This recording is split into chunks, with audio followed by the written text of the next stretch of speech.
up, team?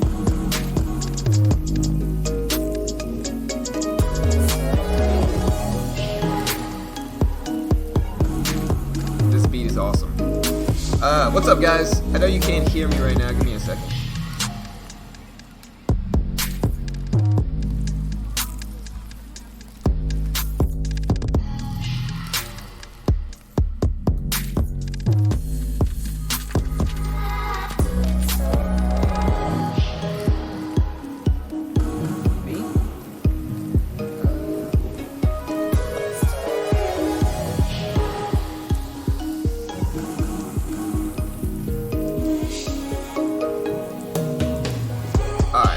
Son came up to me.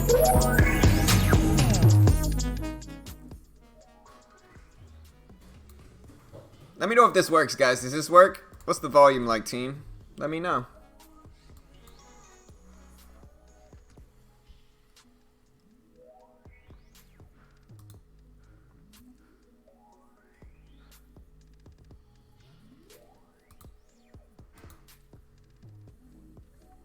What's up, Michael, Jeremy, Sal, John, Gavin, Paul? Let me check the volume real quick, guys. Give me 1 second. You can hear me? Good. I think the volume should be right, but I'm going to make...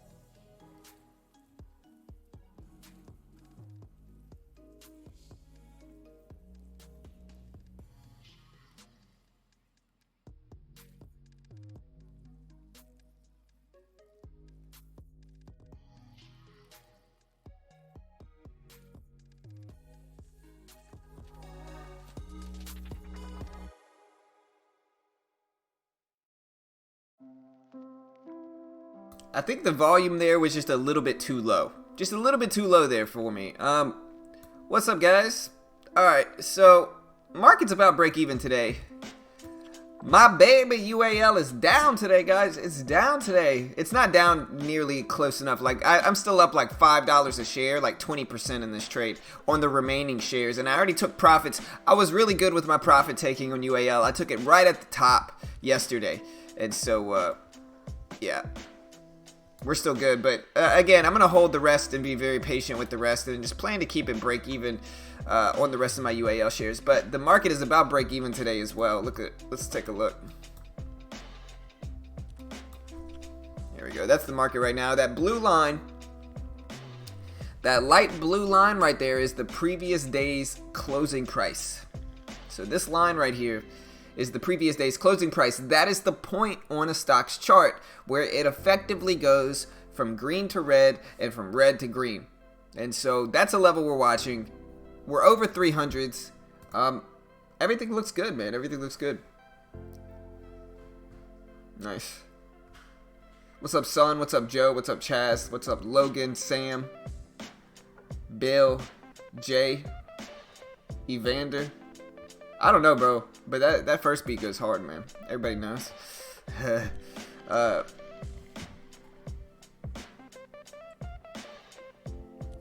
I bought 2 options, so tell me what you think about them in the chat. All right, just tell me what you think. All right, I'll show you where I bought these options. Okay, the first option I bought yesterday is a MGM option, and I bought this option right here. Let me show you guys. So I think I bought it at a really solid level. I bought it like right here. Like right around down here somewhere. And so I really like the option. It's like a $21 option maybe. And I have until like the end of July to cash this option in. And so that's the first one. It was on MGM. The second one is on Walgreens. And I think this is a 45 option. So the option price is up here.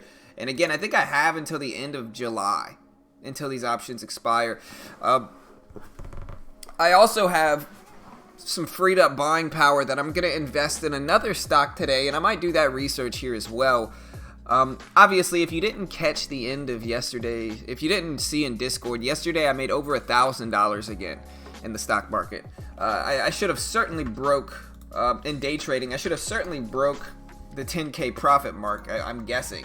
But I did make over a G yesterday. Let's see, what am I at? Yeah, I'm over $1,000 in profit. Nice. Yeah, I'm at $10,372.99 in profit. That's not too bad, man. I would take that. You know, But yeah, as for the overall market itself, market's up a little bit, very slight. We got TLGT. Somebody said it's a reverse split. Yeah, it looks like one. So 10-to-1 reverse split. They're just taking away some shares, pushing that thing up a little bit. We also have HX here. HX actually has a lot of volume though. They're call options. Both of them are call options. And listen, they're cheap. It's not going to be the end of the world if I don't actually, like succeed with them. Again, here's the reality, right? On my United Airlines trade, I literally just made like $600 out of like a $1,500 investment. I made $600 in 2 days on my United Airlines trade.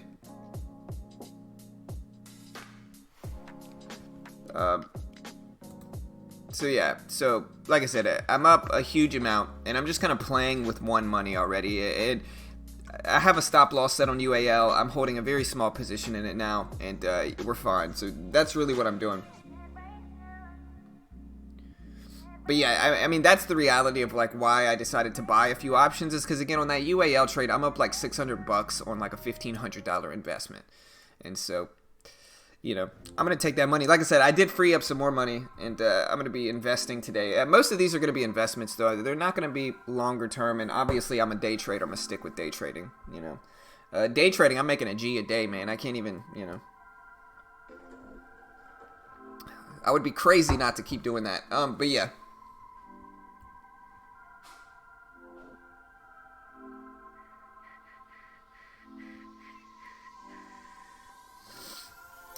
How much of that $1,000? Let me see. So I was at about 500. So it looks like in net profit, I made about $872 in profit out of 1,000, which is, solid. I mean, listen, that's as much as I could ever ask. I mean, that's 12. That's like 80 something percent of the profit I make, and so very small fees there. Also, they are going to keep 30% of all of my total profit, and so, but I'm still up a ton in this account, and again, they're giving me a huge amount of buying power, and so I can't really be upset about that. Yeah, it's MGM calls, and the reason MGM is like, look at MGM right now. I mean, it's down, it's break even right now in pre-market, but on the option itself, it's still up, and it's a longer term like July option. Right, and again, I bought this thing down here. Like, I was like, man, my logic was like, man, the market's getting kind of hit yesterday. I better dip buy some things. And so, again, one of the things I decided to do was buy some call options for a little bit longer term. I think I'm still currently up about 25-30% in the option alone. And to be honest, I might sell it today and just bank my 25% within 24 hours, in less than 24 hours. That's one of my plans. It just depends on what they do at the open, because I'm in the profit already, well into the profit. There's still a long time left, and I don't want time decay to factor into that, and so I don't mind taking some off. Oh yeah, it is 15 for me. So yeah, it's an even smaller amount, really. I probably keep about 7,000-8,000. But yeah, so anyways, back to the other big movers today. We have HX here. HX making some huge runs, gapping up from 48 all the way up to 126 here for HX. Let's go ahead and look at the catalyst news behind this here for HX. And the reason this one is up, I'm not seeing any news releases here. Alright, so Hex and Die highlighted the launch of the Exobi Miami, a membership-based social e-commerce mobile platform. And so they debuted a membership-based social e-commerce mobile platform. That's really the only thing. They had a big long story that came out, but it honestly sounds like a fluff piece, and it sounds like this one's honestly getting pumped up. I have no way to actually tell that, but it seems like it might be getting pumped up, guys, just from my own experience trading. We'll see. Who knows if I'm right or not. But we'll see. Like I said, the other one I'm holding is Walgreens as a call option, and I think Walgreens will push up too. I might put a few that a little bit down into AT&T longer term as well, because I think AT&T is down a ton here too. AT&T is a very slow mover, and they have high dividends. It's tough to tell. The last year has been so volatile. I think a 3-year chart makes sense. And I do like the fact that the lifetime low of AT&T is so low down there, but we'll see. But yeah, PHAS making moves here. Big gap up here. Huge move. A lot of volume coming in. More than I expected, because we had a big move for this one like yesterday or the day before. $6.50 is a big level. $8 is a big level. $8.50 is a huge level. And then maybe $7.50 here. That's what I would watch if I was trading this when you have these levels. And if it breaks under $6.50, it does have an area relatively void of support and resistance. I would look for it to drop down to like $5 or $5.50. But again, let's look up the catalyst behind PHAS first to see why it's moving like this and why the volume is so high. The reason this one's up, it looks like they had a launch of a COVID-19 treatment trial is the reason Phase Bio is up. Again, they started their PB1046 trial, which is to treat hospitalized COVID patients, and that's causing this thing to pump up a little bit. That came out yesterday. I don't know if it was in extended hours or after hours or not, but yeah. They received clearance of the IND application from the US FDA to launch a clinical trial of them again for treatment of hospitalized COVID-19 patients, and that is why PHAS is up. We'll see what happens with it. It is gapping up nicely. Gonna watch it. We also have ARPO here. ARPO, no volume. I don't know why this one's even on my list. Maybe I'm slacking behind. Oh, that's why. Yeah, APRO is gapping up from 72 cents all the way up to 109.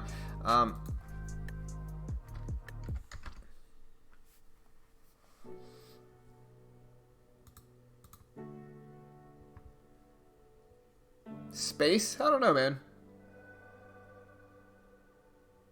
Yeah, you're right, Carnan. I have the larger package, so my split's better. That's right.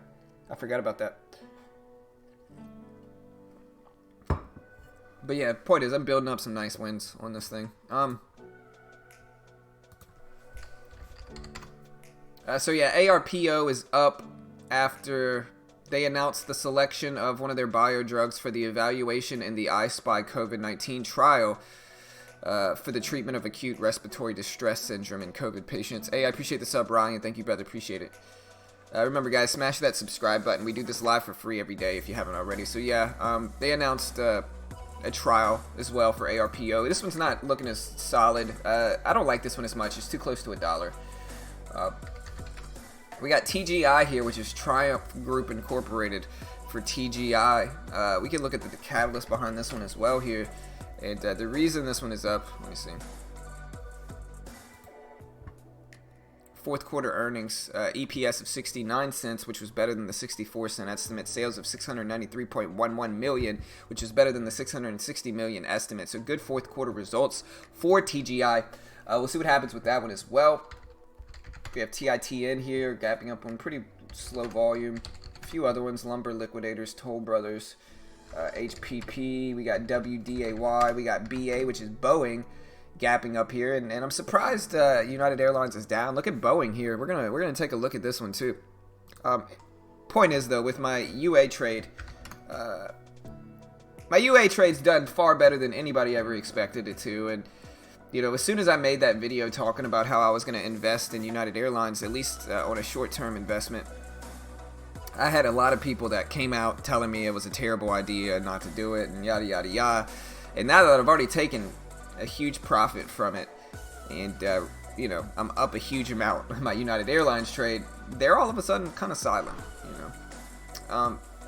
But yeah, so Boeing is up after they received $14 million, or CPI Aerostructures received $14 million in a new purchase order from Boeing under A-10 rewinging contract.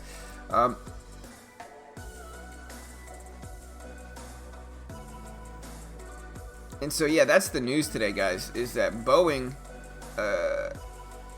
put out an order for $14 million in new purchase for a rewinging contract from CPI Aerostructures. So the order was from Boeing, and Boeing is ripping up here. Interesting levels, 156, 158, high up here at 158.75. I think those levels are interesting, and then maybe this 154.75 there too. But that's what I would watch. That's the range I would watch, at least for Boeing there.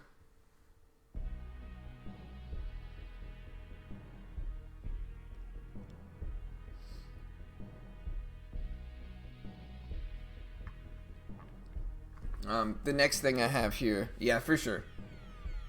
Yeah, I mean, like I said, it's my trade. I bought it at 25.50, man. It's still up at around $30. It got as high as 32. It went up like $7 a share within 2 days of me buying that thing, and I took profits right around the highs, so I'm good. Like I said, we're gonna take a look at the actual market here and see what the market itself is doing. Market's relatively break even today. Nothing crazy going on right now.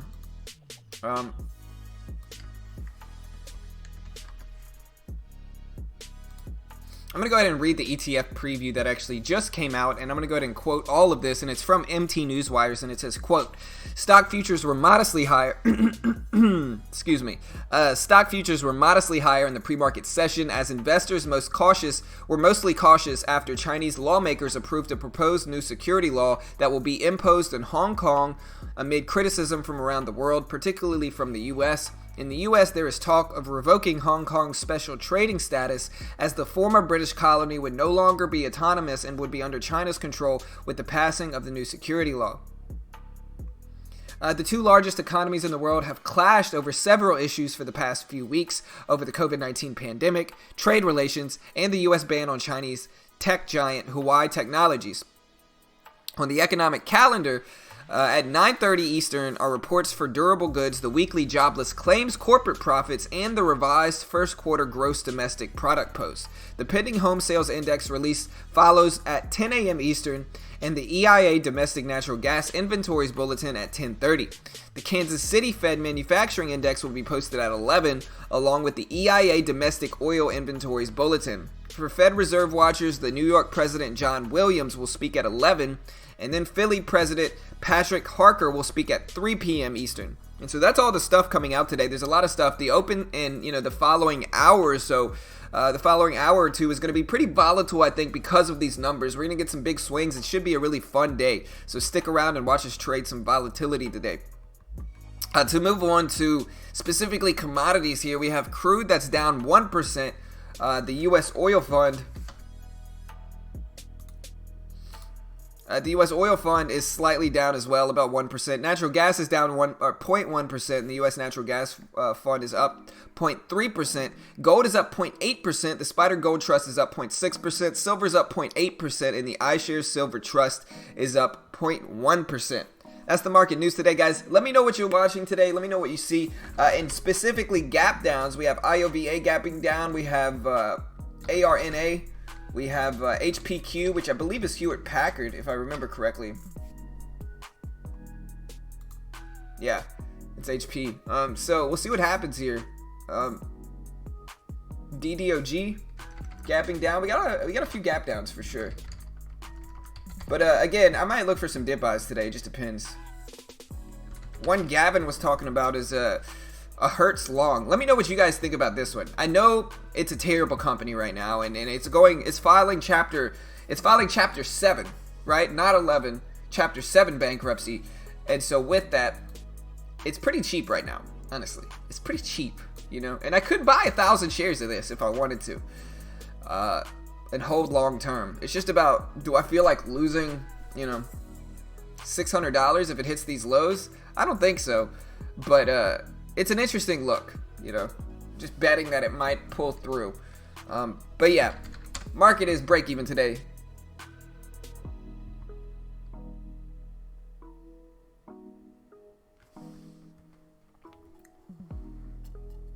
I mean, no offense, Marcus, but they've already taken off, brother. Airline, I'm not saying they're going to go back to their former glory up there at 90s, but in the last 2 days, UA has gone up 30%, brother. 30%. Close to that, at least. And so, that's a huge win, bro. Like I said, I was up like $8 or $9 a share in the UA trade, and I've already taken profits around the top, but they're still up 15-20% from where they were. And so, like I said, they already have, bro, and I think my logic makes sense. In the end, you get these purists in investing and trading where it's like, if they're betting that the market's going to go down, or they're betting that, whatever reason, or they have their own bias, they think that whoever else's bias is just wrong, and that's okay. I think you kind of have to be like that as a trader. As long as you don't get like weird with people and just kind of act like people are stupid or act like people, you know, get super emotional about your own biases, then it doesn't matter. You know what I mean? Like I said, I think in the end, my UAL trade speaks for itself. I made 30% from it, and I'm still holding a little bit, and so I can't be too upset. You know, literally the day after I posted about that, it skyrocketed up over 30%, and so I'm happy with it for sure already. I've already taken my profits, so no matter what, I'm not gonna lose.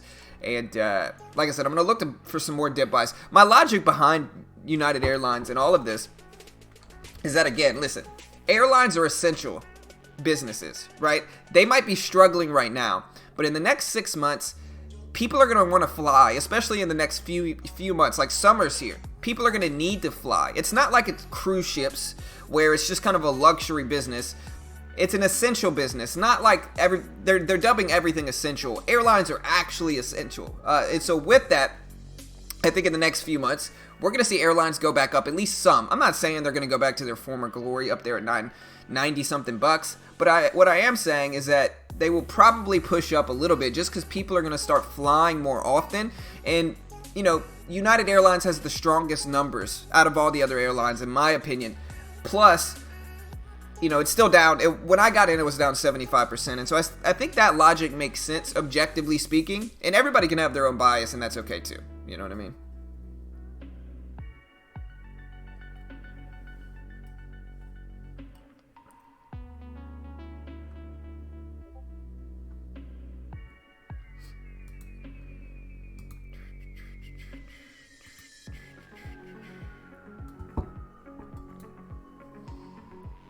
Alright, so yeah, UAL, we'll see what happens. It's up over 30 bucks now. Like I said, I got it at 25.50, so, you know, I could hold the rest break even if I wanted to, and I probably will do that if we do drop below that.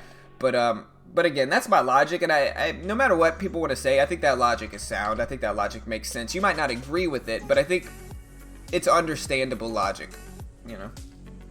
I think there's a certain type of person, though, that wants the market to fail, for whatever reason, whether it be, there's a few different reasons for it, but I think there's certain people that just want the market to fail, right? And even if they don't want the market to fail, they think the market is going to fail again.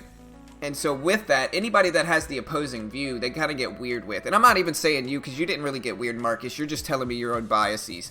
And that's okay. I have my own biases as well. But in the end, like I said, everybody has their own everybody can kind of look at it in their own way. Bill Ackman famously said that the most successful investors are able to look at something, have their own bias, regardless of what anybody else says, even if everybody else believes something different. They can look at something, have their own bias, and you know, in the end, pull it through. And I think that's like a necessary trait in investing and trading for sure.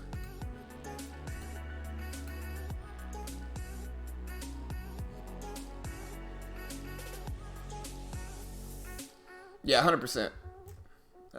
Georgia, first state to reopen, has had an increase in COVID cases. Yeah, I will agree. I think it's too early. You guys know me. I think them pushing. I think them pushing for a reopening now is just too soon. It's just too soon. Let me get Mitch in here.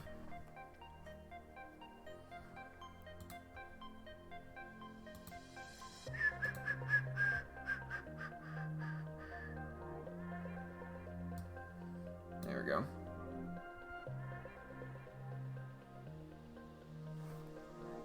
Yeah, and it's like I said, like I posted that UAL video, and as soon as I did that, we had one guy in the comments section that was just like, you don't know what you're talking about. And it's just kind of like, why you gotta be so emotional about it, man? Like, it doesn't matter. Like, I can believe what I want to believe, and he can believe what he wants to believe, and in the end, it's okay. Everybody has their own biases towards things, you know? And that's alright. Like, that happens, you know?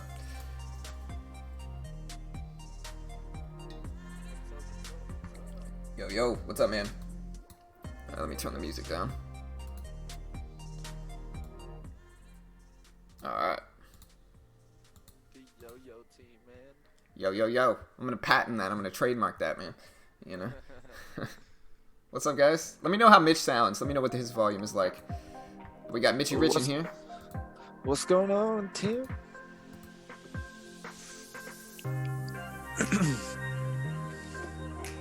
I mean, I think Netron says the media is trying to push that there's going to be a resurgence of COVID cases. I think if we open the economy back up, there certainly will be.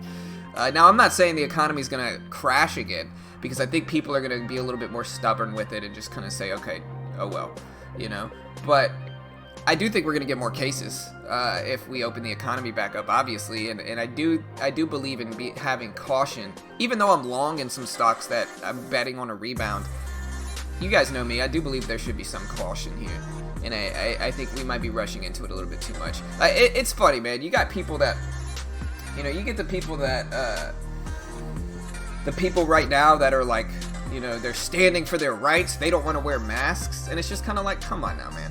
Like, that's what you're fighting about, bro? Like, listen, they're all about anti-government, right? They want the government to stay out of everything, basically, right? So they support private businesses' decisions, right?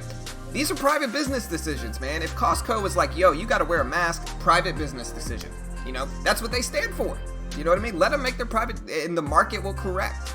You know, but don't cry acting like your freedoms are being trampled on because a private company tells you gotta wear a mask going into their store during a pandemic. It's stupid. But hey, look, it is what it is. Hey, yo, you know how it is, man. Yeah. It's I've talked about it. You know, I think at the end of the day, people aren't thinking about. I like to think months back what we were gonna think about the summertime and what we thought it was gonna bring. If we think months back, we thought that the summer was going to bring a retracement in infections because of the kind of the heat affecting the virus. And I think that's what you're seeing here, really.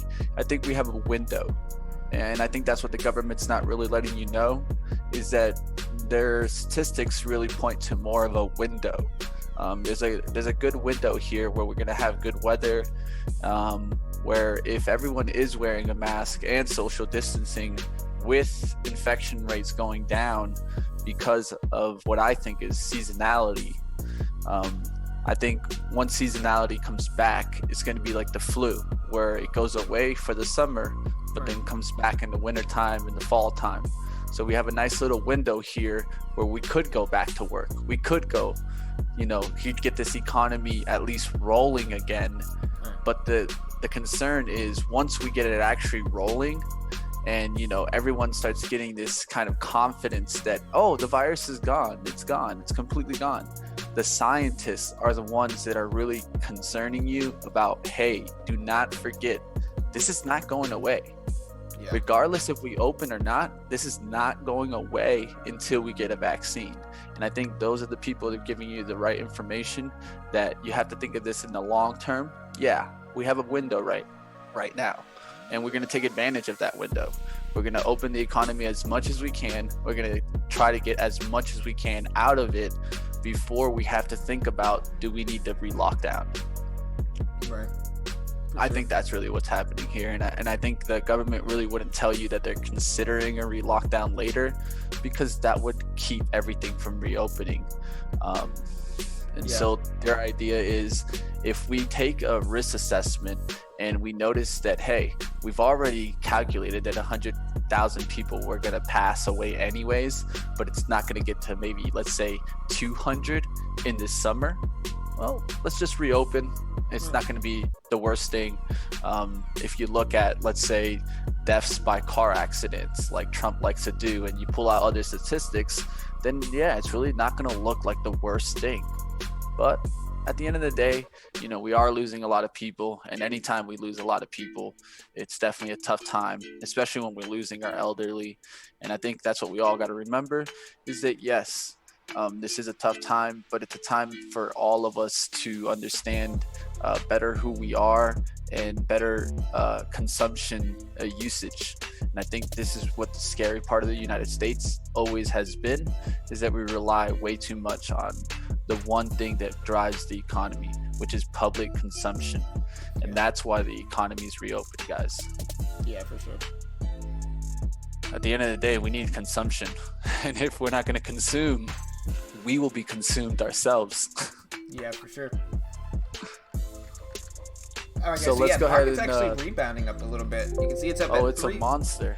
Yeah, it's at 304 today, man. It's still up. It's over 300. The big level here, guys, that people don't realize, like the huge level that everybody's talking about, is 300 right here. Like, we are back over 300. Graham Stephan made a video about it. To put that into perspective, we're back at October levels. You know, prior to this big crash here, we're back to October levels. And so that's some positive sentiment. Again, though, I mean, if you really look at it, like the stocks I'm in, like the airlines are still down, you know, which is great. You know, a lot of room there. Yeah. The other one I bought a call on is MJM. It's still down a lot. The other one is Walgreens. It's still down a lot. And so we'll see what happens. So one of the biggest things that's going on in your investment and in also day trading right now you can look at is a move from the high runners that were running in COVID plays to the consumer cyclicals and kind of also industrials, where you'll find the airlines and you'll find kind of gambling, you'll find lodging, you'll find home furniture, pretty much all the stocks that should do good if we fully reopen. And so that's what you're kind of seeing here, guys, is a rotationary move here. So keep looking for those stocks that were weak to go strong, like you're seeing in certain airlines, like you're seeing in certain cruises, you're seeing in certain restaurants, certain even kind of, if you look today, we're actually up 7% on gambling doing really well. Everyone's talking about potential legalization there. Then you look a little bit down, you can look at apparel, manufacturing, even doing well today. Everything's doing well. So the one thing I think you got to keep an eye on in the long run is what's doing bad, guys. QQQ. All right, what does the QQQ represent, guys? QQQ represents a lot of our our technology. If we look at technology, we're going to start seeing a retracement here. And that's the only thing that's concerning me in the long run, but that could just be the rotationary money. That's also one thing to remember. It could be people pulling money from their tech stocks that ran, moving into the cyclicals, and that's where the smart money could be shifting into. So keep an eye out for that. And if you see that kind of pattern continue, that's how you'll see the drive keep going. You'll see the cyclicals really take off and push us a little bit further. Maybe tech takes a step back, and we get stocks like financials, cyclicals, and industrials to start leading.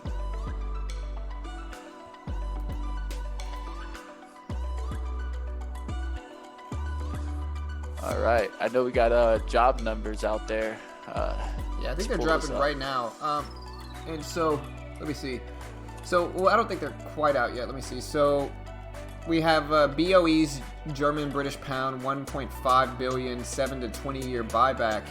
OC is 3.97 versus the previous 2.89 times. One of the news articles is, of course, it's adding it up, but it says that jobless claims passed 40 million. Oof, man. Another 2.1 million unemployment claims were filed. Let's see if I can find it. I got so you. Yeah, here's one. Okay, so what I'm seeing here is the metric was worse than the 4.8% drop economists projected. U.S. GDP contracts 5% in the first quarter as corporate consumer spending plunge. The coronavirus triggers rapid changes in demand. And then I'm going to read this quote here. It says, the decline, and this is all quoting from BZ Newswires, it says, the decline in first quarter GDP reflected the response to the spread of COVID as government issued stay-at-home orders in March, according to the Bureau of Economic Analysis. This led to rapid changes in demand as businesses and schools switched to remote work or canceled operations, and consumers canceled, restricted, or redirected their spending. Let me see if I can find anything else that's out right now. Okay, so yeah, we do have the U.S. durable goods order for April at 17.2% versus the 19% expected prior of 14.4%.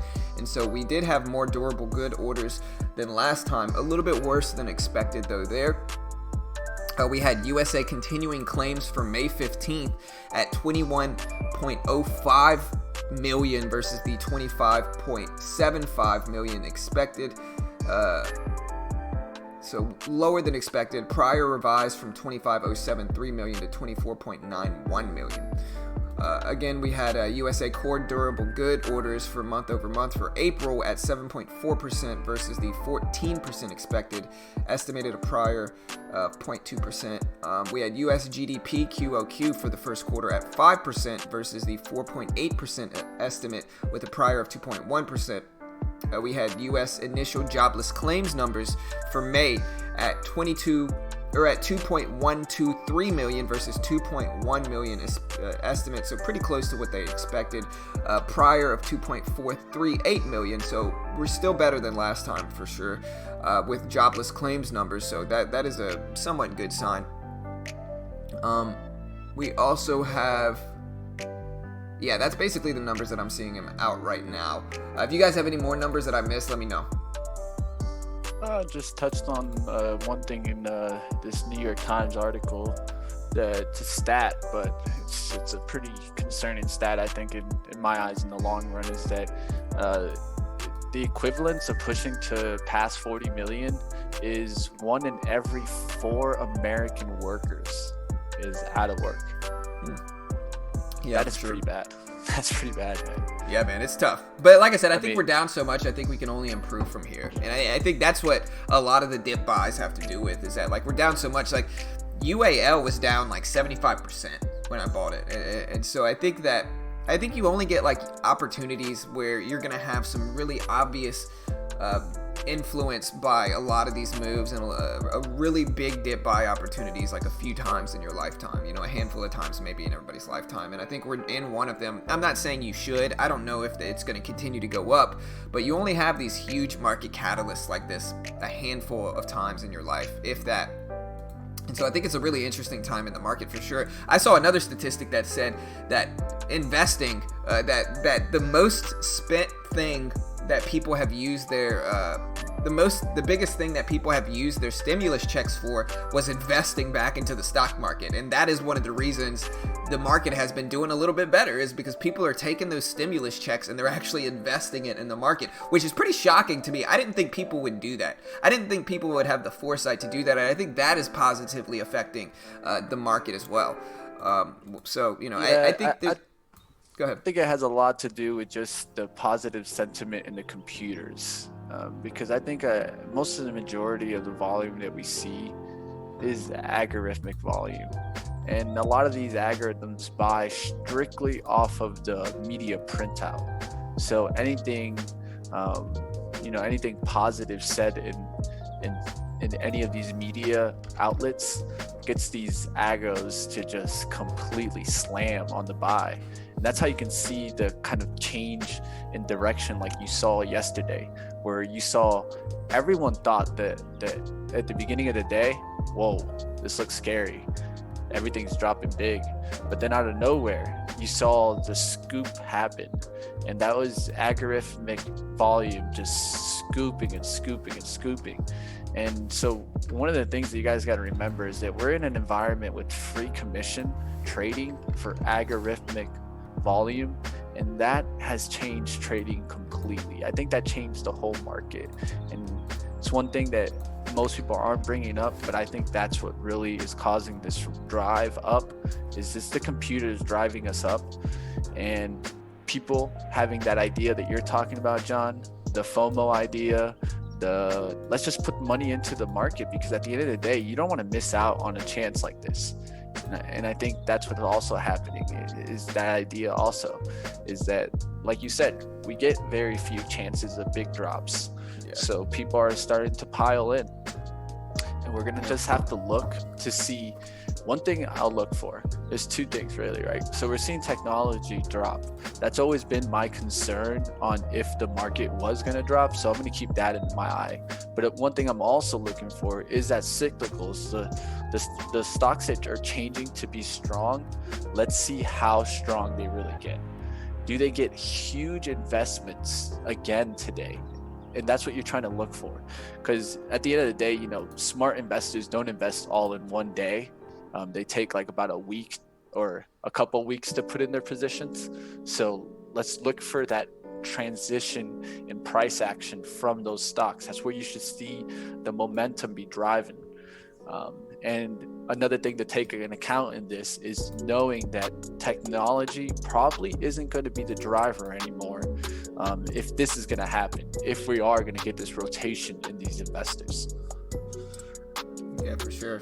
Paul's asking me to look up Twitter. Twitter's down again today, and just to bring this into perspective. Yeah, why is Twitter down, man? So it says, Trump put out a quote that said, "This will be a big day for social media and fairness." Let me go ahead and review kind of the deal with Twitter right now. Basically, there's a few things. Number one, SpaceX's first attempt to put U.S. astronauts into space, it didn't fail. They just had to scrap it because the weather was bad. And the weather's been bad here in Texas as well. It's been storming, lightninging like every day. Storming really bad. And so that is pushed back, I believe, to Saturday. And I think that influence on Tesla stock is going to be an interesting dynamic as well. If that's successful, I think Tesla will certainly go up. And so, I think a lot of people are going to be front loading and betting that it's going to be successful. And then, they already front loaded it. And I think a little part of me thinks that they already knew they were going to scrub this mission. They've been talking about this kind of weather, this horrible weather. There was a tropical depression off Florida. I mean, I personally, I was looking at the weather and I was like, it doesn't make sense how they could do a manned flight yesterday. But everyone, and this is where I got the report that it was going to go through. It said that the U.S. Air Force had said that they were going to get a window, but all the major weather reporting websites were saying that this wasn't going to happen. Just something that I looked into that you guys remember, I was bullish in the beginning on Maxar, but I think now the investors got in, so just be careful now. Everyone was expecting to get that positive news, and since it didn't go through, it's kind of scary. The Twitter I think is a big thing though. Yeah, for sure. I think let's go back to Twitter. Yeah. Okay, so basically the reason for this is that let me check to make sure. So the reason for this is that Trump's basically targeting Twitter here. Trump said, it says here that he is expected to sign an executive order that would restrict legal protections for social media and other platforms after Twitter, quote, fact-checked his tweets about mail-in voting. The order would have, and this is all quoting now, I'm going to go ahead and just quote this because it's easier. This is all quoting from Barron's.com. And it says, quote, the executive order would have regulators treat big tech companies as monopolies impinging on free speech rather than as entities that have free speech rights themselves. Facebook CEO Mark Zuckerberg and Twitter CEO Jack Dorsey offered very different views on the role of social media. They said, quote, I just believe strongly that Facebook shouldn't be the arbiter of truth of everything that people say online. Zuckerberg said in the appearance on Fox News, and he also said, quote, we'll continue to point out incorrect and disputed information about elections globally, is what Twitter's Dorsey responded. The draft executive order, which is subject to change, would focus on Section 230 of the Landmark 96 Communications Decency Act, which gives online platforms and social media companies immunity from liability for users' actions and latitude to police content on their site. So yeah, Trump's basically targeting Twitter because he's getting tired of them calling him out on stuff. And some of it, to be fair, they're being unnecessary. Like, they're never fact-checking the left side, and they're only fact-checking the right side. And to be fair, if I was him, I would be frustrated as well. At the same time, though, I think some of the stuff he does say is nonsense completely, and they should fact-check it. But I think if they're going to, they should fact-check both sides. And that's something that they're certainly not doing. And so we'll see what happens. It's an interesting dynamic with Twitter. Twitter's actually down today. Been down. Whoa. Trump wasn't lying, man. This thing is down a pretty big amount overall. It's dropping down from its highs yesterday at 34.27 down to 31.30s now. And so we'll see what happens. Might get interesting. But yeah, as I say, look, as I'm saying all this, when the numbers came out, the market itself is close to highs. The pre-market highs right now are at 305.50, and I think that's a psychological level as well, 305. And so we'll see if we hold above that. And it's still kind of storming here, but yeah, Tesla, I think Tesla will certainly rip with any positive news from the SpaceX program as well. Yeah, I think you gotta keep an eye on it. I know investors already piled in. Yeah, for They sure. got in on Monday and Tuesday, just for the attempt of the missile of the rocket going through and doing well. Right. Because you would want to get in before the catalyst happens. Like we always talk about, a lot of the day trading happens with buy the rumor, sell the news. Yep. So the news would have came out today, positive this, positive this. Most retail investors look at that positive news and think, oh, well, this has to go to the moon now. But a lot of the times what happened was like a week ago, they piled in and then they added in on Monday with more support, with the retail traders adding to their positions. Yep. And this is how smart money works, guys. A lot of the times you got to think, smart money doesn't move in kind of one day kind of moves. They're looking at weekly moves. They're looking for long-term investing opportunities.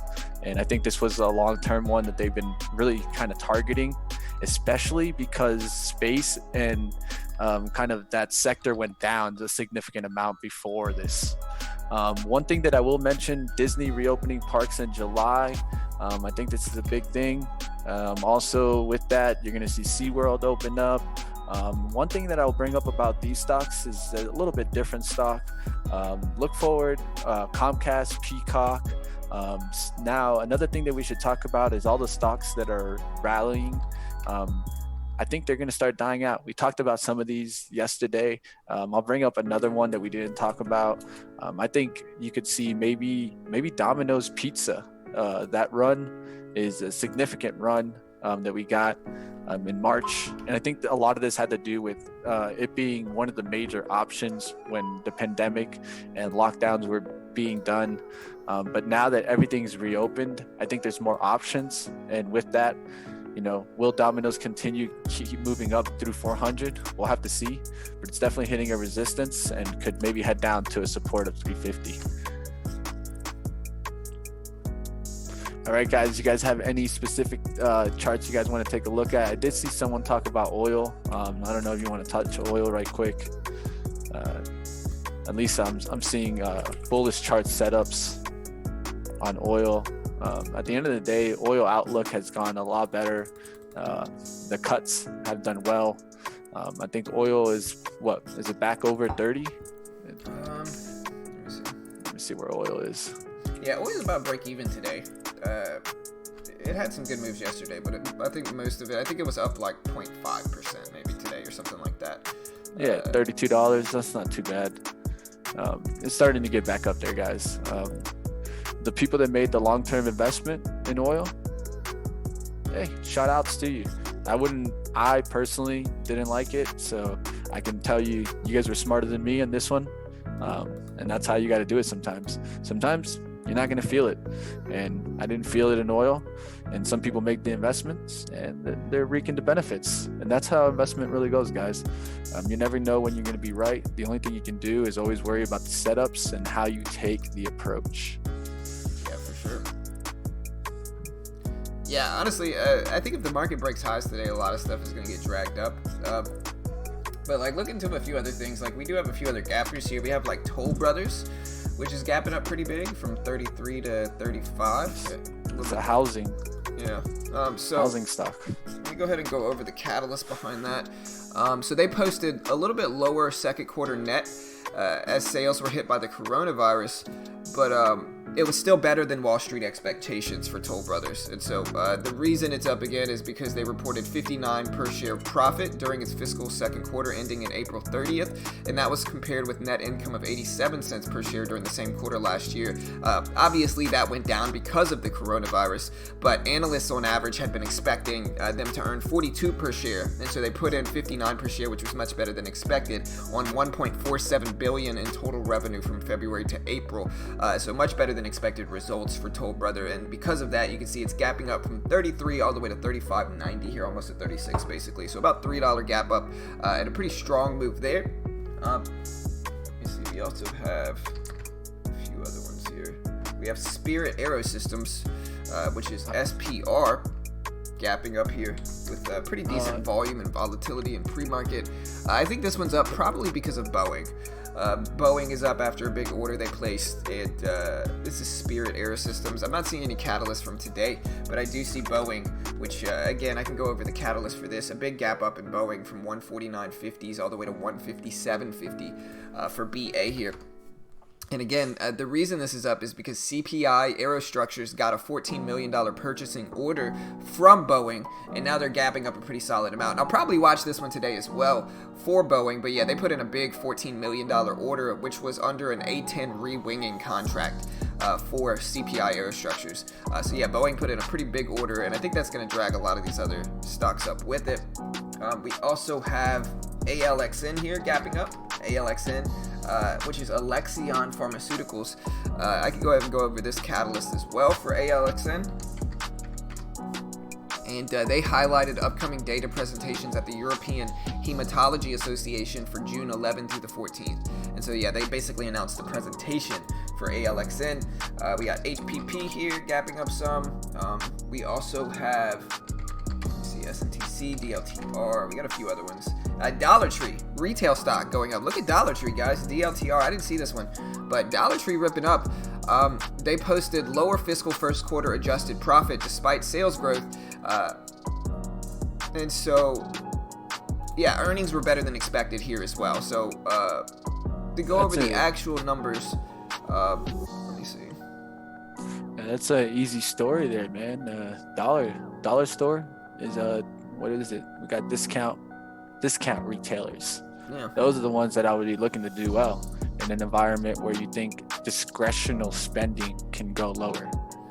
Discretional spending, meaning buying all the expensive products, all the luxury brands. Usually, what do you see? Budget brands do well. Yeah, for sure. It's also retail too. Dollar, like when I think of retail, one of the first things I think of is Dollar Tree, just because that's what I used to always go to the brick and mortar stores with my grandma. You know, I'd go buy, I'd be like, let me get a toy, and she'd be like, you can get one, you know. And the key was, the key was always, you went to Dollar Tree, you know, you could get a couple things. Your grandma was gonna buy you a couple things. You know, you went to a different store. You went to Target. That might not have been the store. Yeah, not Target. No, sir. But yeah, Dollar Tree, I used to always go there. And that's what I'm saying. Retail's up. The numbers for this one are, they had net sales for the quarter that ended May 2nd at 6.26 or 6.29 billion, which was better than the 5.81 billion a year ago. So they actually had better than expected net sales than last year, even during this. The street view was for 6.14 billion, so again, better than expected by Capital IQ expectations. And they also said that they will extend over the 2-week period ending June 13th the 2 per hour premium to its hourly paid employees for all the hours they have worked during the pandemic. And the incremental cost for this initiative is estimated to be 15 mil. And so they're going to pay their employees more that are working, so good for them. So yeah, that's an interesting one for sure. WDAY here, WDAY, Workday, gapping up from 170 to 182 here. This is a big move today as well for WDAY. And let me see if I can find the catalyst for this. Man, this is so first quarter results looks like came out yesterday in after hours. Let me see if I can find.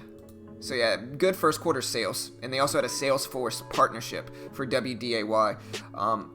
They said that they lost 158 million or 68 cents a share in the quarter, compared with the loss of 116 million or 52 a share in the year ago quarter. Adjusted for one-time items, they earned 44 cents a share compared with 43 cents a share a year ago. But revenue went up 23% to 1.02 billion. An analyst polled by FactSet had expected an adjusted profit of 49 cents a share on sales of 1 billion. So yeah, better than expected results for WDAY. That's another pretty big mover today. And then we also had one more for Lumber Liquidators, LL here. Big move, not much volume, but it is gapping up some with that. And so, yeah, guys, it should be a fun day. We got about 8 minutes left before the bell team. So what are you guys looking at?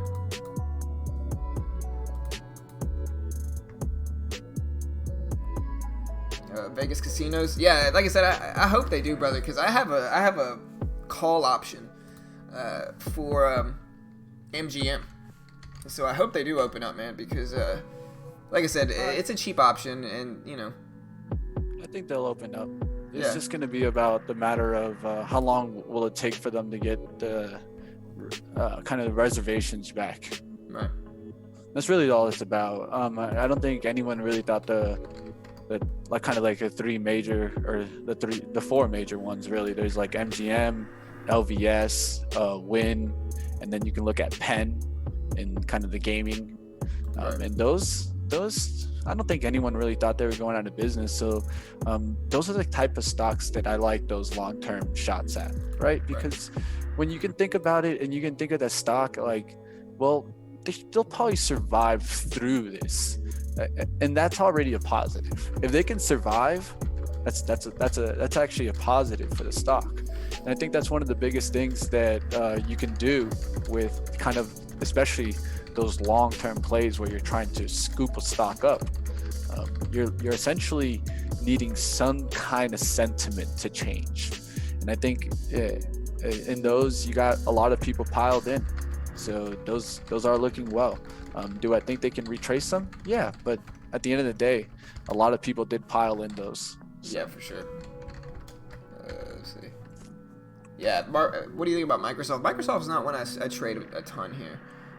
Well, Microsoft is always something that I talked about it in our chat, our day trading chat. Microsoft is all about cloud computing right now, guys. Cloud computing is really, really getting big in this COVID environment. Why? Because at the end of the day, that's going to be the move for generations to come. So what I think what happened was something that I talked about in my video that I just did for the investing channel, is that cloud computing is kind of the move that was happening, and I think this COVID kind of sped that up. The speed to transition to digital has always been there, and now the speed has been ramped up. You know, there's going to be more cloud products. There's going to be more people getting into cloud security, and that's why eventually I'll be kind of working on stocks like CrowdStrike that do cloud security. But Microsoft is one of the major leaders in clouding. Why? Because they got the biggest contract from the government.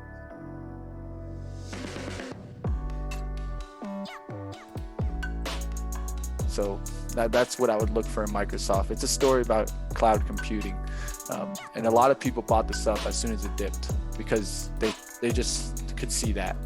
Right, for sure. Sorry, we're getting some of those. One Mr. thing that I have Harry to tell Williams, the best investor ever. You know, kindly check him out at this WhatsApp number. Nonsense. Microsoft has been a stock that I can tell you guys over time, this is one of the most held stocks in a lot of portfolios. Why? Because look at the weekly chart. Look at its lifetime. Yeah, for The sure. weekly chart says it all. Yeah, I would say probably Coca-Cola. Probably the two most held stocks of all time. Yeah, I mean, when you see a chart that just does nothing but go up, there's no reason really not to have it in your portfolio. All they Even do is if it win, goes, win, you know? yeah, all they do is win. You know, Yeah. even if what you do in these is you look for big pullback days, 5% pullback days, 10% pullback days, and then the odds are that it'll keep going up because it's a winner. Right. You know, winners usually stay winners. Like you Yeah. can always look at Apple as one of the best winners ever because their chart just went up, up, up, up, up, and anytime it dropped, it went straight back up. Yeah. Hey, I might buy 5 shares, you know. I think that's important to look at early stocks and always take a look at what you would think could be a winner. And there's nothing wrong with always just leaving a little bit of shares for something like this, because in one that I'll talk about that when I started trading that kind of became a winner is Twilio, TWLO. When I started trading, this stock IPO'd at $30 and now is trading at almost $200, guys. That's a big change. 30 to 200. You know, stuff like that can happen. You can find opportunities like this. Yeah, for sure. Yeah, look at Disney All right, right now. guys. Yeah, Disney ripping. Yeah, it was starting to. This is one. So like I said, I have a little bit of free buying power, and I'm starting to think about what stocks I want to invest in here. And one of the options is Disney. I mean, I could obviously only buy, you know, 8 shares, 7 shares of Disney, but that's okay. I think longer term I can add a little bit more, add a little bit more into it. It's just high up there, and so I don't know. I'm still debating on what I want to put the other, $1,000 into in the market right now. The other one I'm thinking of is AT&T. Good dividends there. The dividend every time on a $1,000 investment for AT&T would be like $70, which isn't bad. I mean, that's a good dividend there. Yeah, I think we got some drive still available in some stocks. You just got to find some good availability. The only thing is, of course, as we keep ripping higher and higher in the SPY, we're going to be hitting resistance eventually. Eventually, there has to be some kind of retracement to this rally. The real key is always sell the rips. I think that's one thing that's always important is always take profits. Always taking profits gives the pressure to be off, and then you can let the trade work for you. I think that's always the best way to approach investing is take some money, and if you have no problem with holding a break even and something is running, then just look for those further out kind of resistance to take profit into. Yeah, for sure. All right, guys. Let's get that open. Yeah, we got a minute left, team. Let's do this. Let me get everything ready here. Like I said, if you look at my account, guys, it's a beautiful site. I did make over a G yesterday. My account is now at $10,372.99 exactly in profit, man. I'll take that. I'll take it. Like I said, Paul said I might have to scale up larger coming up. I don't know if I can, but I might have to. I think I could, but we'll see. That's what I'm kind of looking at now. But yeah, guys, I did break my 10K profit goal. Super pumped about that. Market open up in less than a minute, guys, so good luck. Remember, guys, hit the subscribe button. We do this live for free every single day right here on YouTube. We're not experts, but if you want to see what it's actually like for pretty profitable traders to day trade the market every day, not charge you for anything, show you all aspects of their trading for free, just as a free resource and community, hit the subscribe button, guys. We do this live every single day. Good luck, team. Let's do this. All right. We got, there's the bell. Alright, guys, so taking a look at the SPY itself. Let's see what it gets at the morning, or at the open today. SPY's at 305, so you're kind of battling it a little bit underneath, but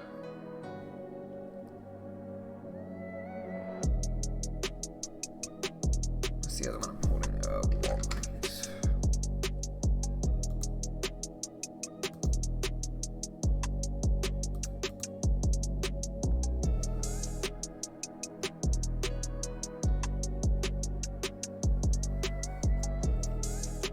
AMD ripping up, big move at the open this morning for AMD. The SPY itself is just kind of consolidating a tad bit here, not really doing too much yet. We're gonna wait for some of these moves. Hey, what's up, Bubba?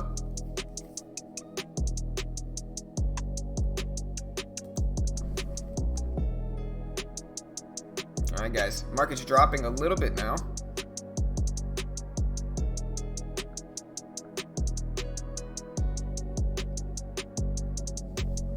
Down to 304s. I think the interesting level to see where it holds is at right around that 300 level. I think that level, we're going to see if the market can hold there. Hey, John, just want to bring up a bio stock that is a huge mover today. It's still up 40%, and I think at maximum it was up 92% in pre-market, which is PHAS, and it is tradable on TradeNet for us, guys. Just want to get that out there for you guys. All right, so we're getting a big drop at the open here, guys. We're at 304s now.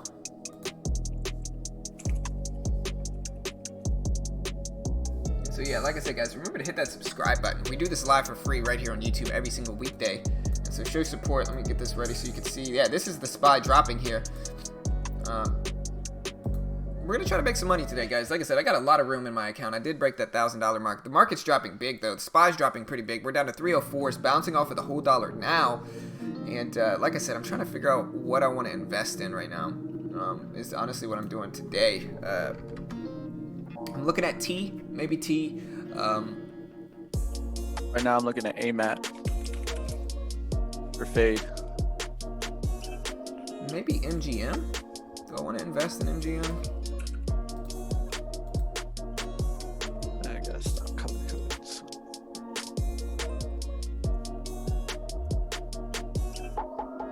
Alright, so the market's down to 304, so a lot of stuff is dropping consequently with that.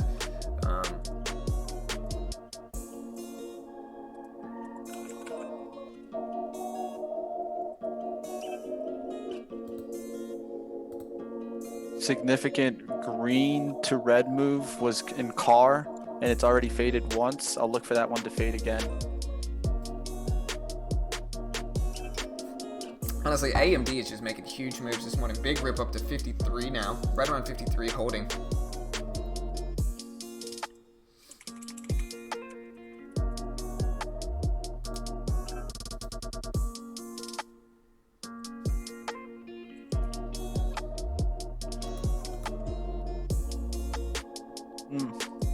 I appreciate it, Matt, Albert. I missed that touch there. Yeah, I missed a fade there on AMAT by looking at PHAS. It happens sometimes, guys, when you're trying to watch two at the same time that are fast moving. Yeah, for sure. But definitely, I like the AMAT there for a quick fade, just because I saw Tech. Tech is down. Let's see what we have at the open. The open, there's only two sectors that are green, and that's healthcare and utilities. The rest of them dropped. Yeah, we're dropping, for sure.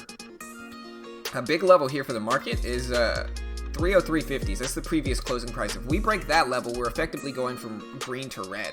And that's a pretty bullish, or a pretty bearish sign, going from green to red. And so that's what we're looking at.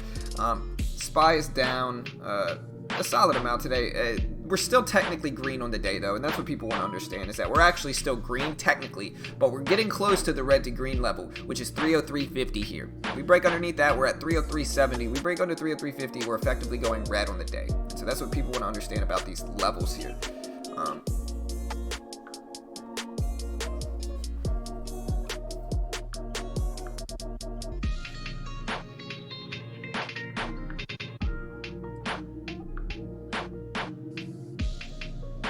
A little bit. We're getting some following bounces here with some other stuff.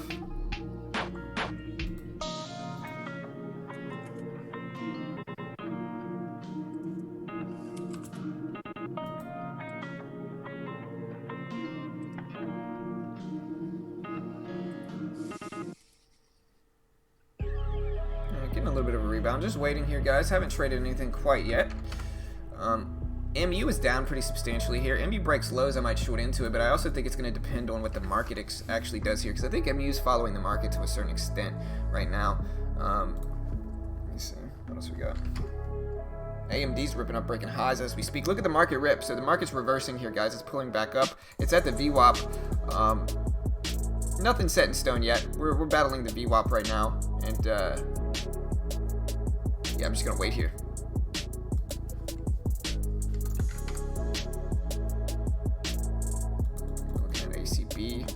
Really fast moving one is car. I might trade it here.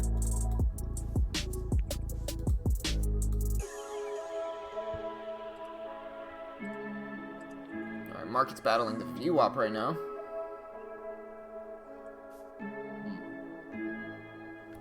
Good move there in car if you caught that fade.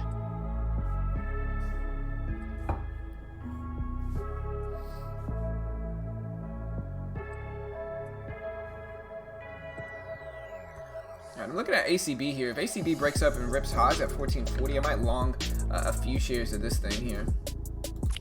I can tell you there's some bag buyers in that PHAS, which is a huge mover of the day. It just bounced off the $6, which is a good red to green look. I was thinking about even buying it maybe in that $6 range, but I'm looking for strength to really get in this. There was 3 million shares traded out the open that crashed it down to that level.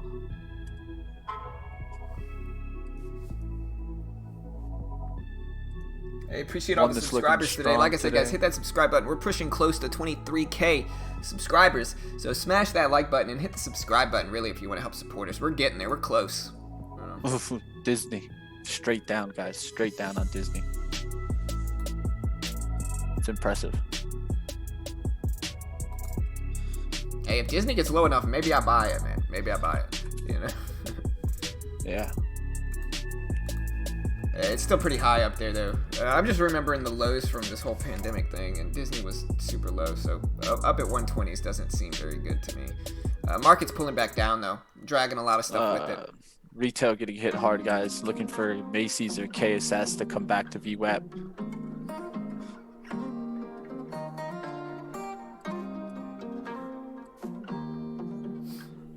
And I know I'm trying to invest today. I'm going to wait to see how low the market gets. Because if the market gets really low, I might have a dip buying opportunity. Roku is a monster up today, guys. I'll let you know that one. And so is CGC. Market breaking lows here. This might drag some other stuff for me down. This is kind of the strategy I love. I think I missed MU. Oh, I did. Man, that was a good one. We'll give it a chance, but that's the same low of the daybreak I talked about this past weekend in that class.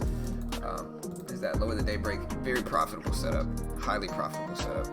Huge range for MU right now, though. I'm gonna take 200 shares here. I don't want to risk more than that.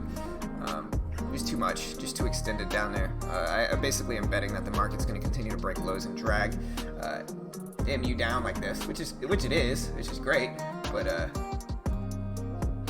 you know, too risky to take big size there for sure. There's 40s. All right, I'm gonna take half off there. All right, I'm out. So $40 win with 200 shares, not bad. Like I said, that's what I was betting on. That's my favorite strategy with these scalps lately. The low of the day break in the market is so profitable with that. It just works super well. So nice little quick green trade, in and out very fast, with only a few hundred shares there. The song is called Good Things Will Come.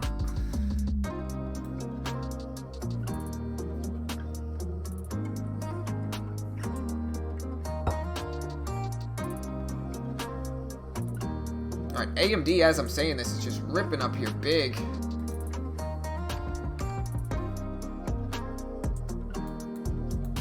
Just missed a big move in car. The spread is a little bit big there. It's a little hard for me to grab it because the spread was about 13 cents, but great fades in that one. I talked about it. I just never took it. Too much hesitation there. Need to put the limit order out and try to take a move that goes into my entry there versus me trying to catch it on the bid. I'm in 400 shares of MU. Quick trade, getting squeezed out very fast here. And I think I just caught the low there. I'm anticipating the market rejects here, but we're getting a bounce. Probably not the right move to hold this, but I can give it a little bit more time and see what we get. Here's 40s. All right, so we did get a quick rejection. That hopefully should be good for me. Guys, I'm trying to grab. Dude, I hate when this happens. Netflix just shot there. I tried to get the VWAP. It's just shooting up there. Right, so I'm still holding my 400 shares of MU here. I'm trying to give it some time to see if we could fully break down here. The market would have to kind of reject, and so we're getting a squeeze up pretty quick, but I'm trying to be patient with it. Luckily, I've taken profits enough to where it's not super, worrisome either way, but we are getting a squeeze up. I tried to catch that VWAP bounce for Netflix because I saw Roku ripping. As soon as I got to Netflix, it just had touched the VWAP, but man, that thing went from 418 to 420 in a heartbeat. Alright, so MU is back below the $0.50 level, and if we get anything into profits, I just got to take off fast here. I would love for it to break lows of the day with the market here with my 400 shares. Alright, guys. I got to be patient with it. Long a small amount here of PHAS. I'm gonna risk off of the 82 mark. Market rebounding here. Do I want to exit all of this? I think I probably should soon. Yeah, there's 50s. Yeah, I'm going to get out here. The market's starting to rip up, so I'm going to keep it very tight. Down 35 on the day, but the market's starting to bounce here, and that's not what I want to necessarily hold it through, to be honest. I don't want to hold it through a following bounce, so we're going to move on to something else. You said you were in something, Mitch? Okay, yeah, I'm long on PHAS, 100 shares off the 580s. But the real thing that I'm noticing here, guys, is technology and healthcare back up leading us. So that kind of move to cyclicals, at least for the time being right now, is being held up. So yeah, market bounced off of the lows, and so we're getting a rebound in a lot of stuff, including UA, MGM, T-Mobile. AMD's pulling back to the VWAP, kind of looking like a VWAP bounce stop play too. Alright guys, just added a little bit there in my PHAS trade. I'm seeing the kind of price action come back here.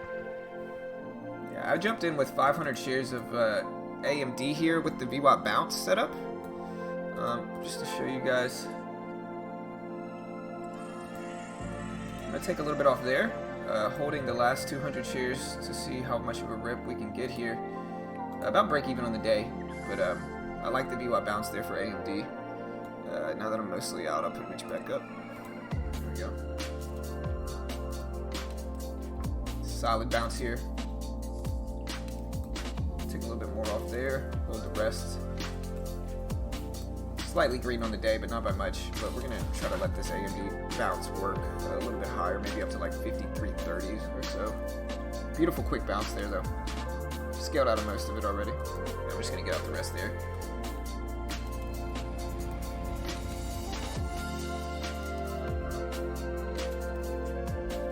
I didn't exit. All right, now I'm out.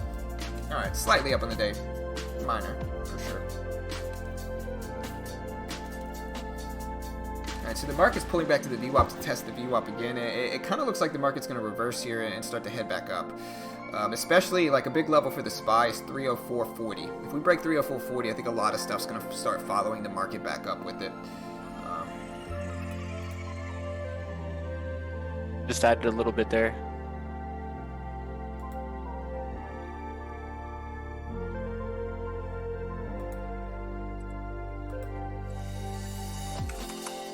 Trying to see a big buyer step in here.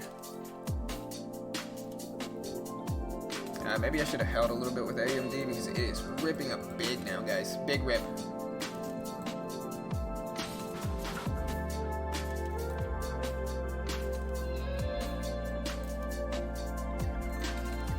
Looking for a big rip here in PHAS. I'm in with 1,000 shares of AMD here. I'm trying to catch the $0.50 rip, which we got. I'm going to take half off here.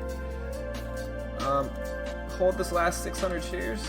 See if we get a much larger rip up over the $0.50. I'm going to take a little bit more off here just to protect the trade so far and hold these 200 shares.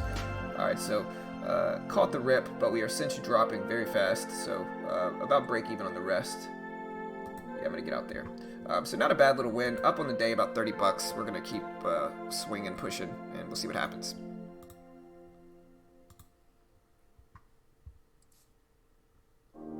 Right, Gotta be careful there.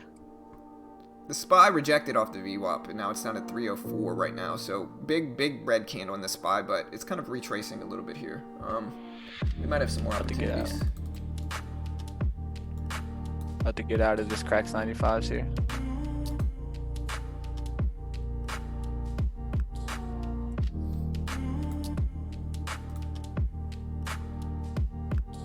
Yeah, I jumped in another 500 shares of AMD, but it's squeezing me out. I'm trying to be patient with it, but I'm gonna give it a little bit more time and then just exit. Big red candle on the SPY hurt me, I think. Yeah, good flip there. That's what happened.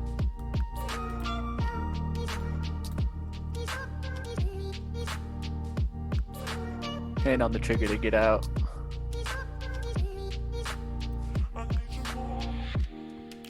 Alright, well. We're starting to get back up there for AMD. Let's see if my patience pays off here. Okay, we're about break even now. There we go. See if we get the $0.50 rip, high of the day break. I'm gonna take a little bit off here just to protect the trade. Now that I got into a little bit of profit, and I'm holding 200 shares left. See if we get the push, big push over 53.50.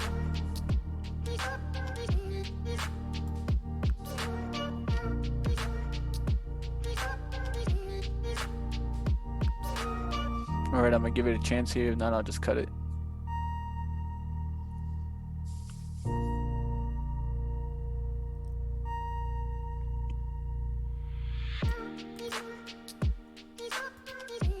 About to get out.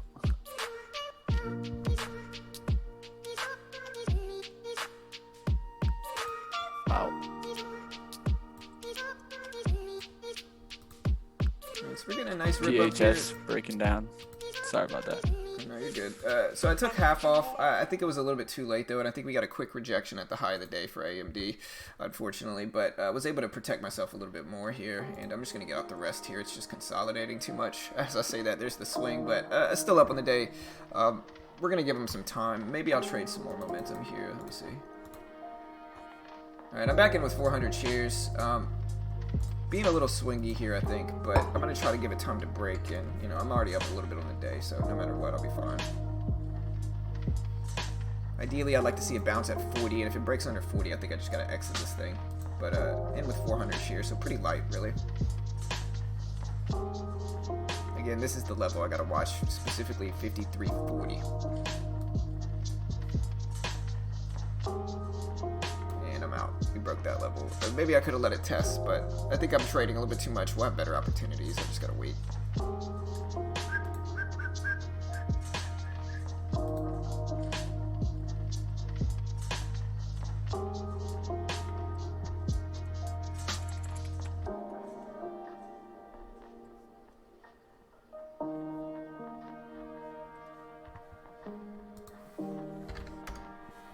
Alright, so MU here. We break under this 47.64 level for MU. I'm certainly going to attack some shares here, see if I can catch it. Oh, man, I was too late. I was slow. I'm in with 500 shares now, but, like, I caught it out. That 64 break is what I wanted, and I just didn't get it. It's just too late, man. Now I'm sitting with an overextended position, but just frustrating because that's what I wanted. We immediately dropped down to, like, 53s, and now I'm just down in this position, so... frustrating, but gotta be quicker than that, I guess.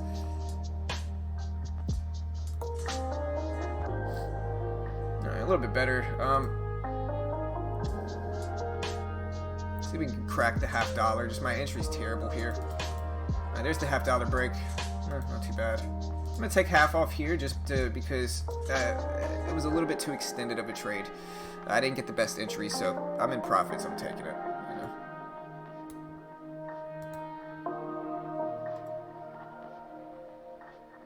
Exactly what I wanted to happen though, so at least I was right about the strategy. I just was a little bit late for it. Maybe I'll get a chance to add back if you know, I can keep a tight risk at like $0.50, so I'll give it some time. We get up to like 49, so I'll add 300 more, which we might not.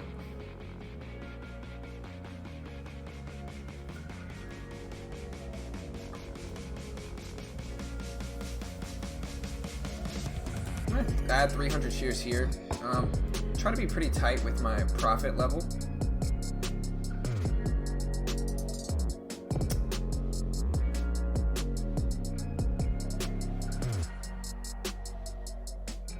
Over 60, I gotta get out.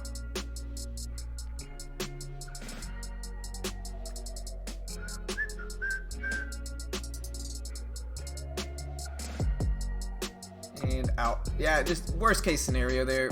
Like I said, I think I'm gonna take like a 5-minute break and just not trade. I'm gonna still hang out here, but I think I'm trading too much. Like I said, yesterday was a $1,000 day, so I can't be too upset with myself. But I think I'm definitely having a little bit too much confidence in some of these setups. I think this one was just like I missed the move here. You can see it dropped from 65 all the way down to 40, and I think I just missed that move, and that made me have a little bit more FOMO than I usually do, which is okay. Like I said, I'm good.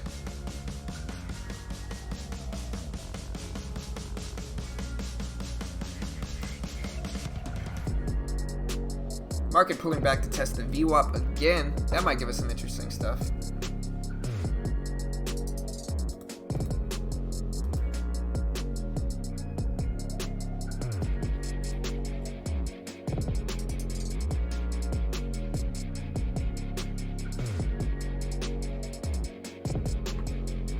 I can tell you the cyclicals are coming back strong right now. I saw a lot of volume pump into AAL.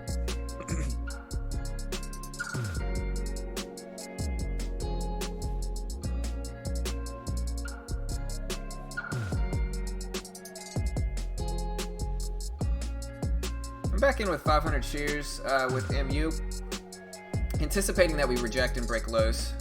So I'm gonna be not too strict with it. Let it try to break 47.40 down there. We'll see.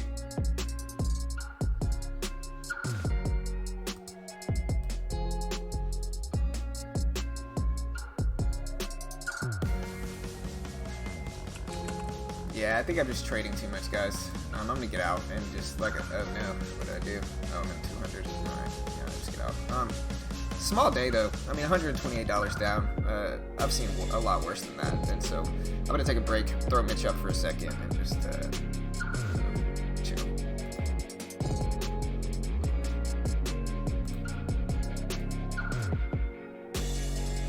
Looking for a quick little pullback in car here. Saw it bottom really strongly there at 2080s. Wanted to grab into it at 2090s, but it popped really quickly to 21.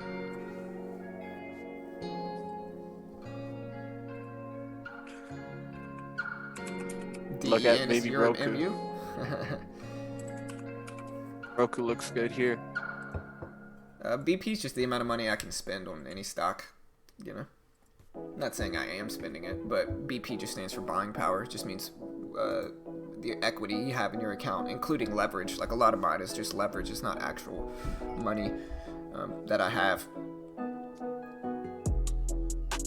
Alright, so market broke above the VWAP. So looks to be starting to reverse here and head back up.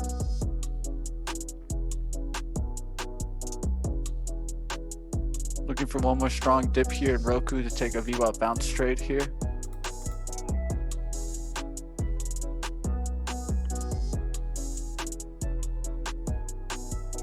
Looks like I'm getting it now. Yeah, that's right, Desi. Mitch has a 14,000 account though, a $700. It really, my account's an $8,000 account, and so my account's a small account too. But Mitch has the really small account. All right, guys, just took a little bit there in Roku. Looking to add some more.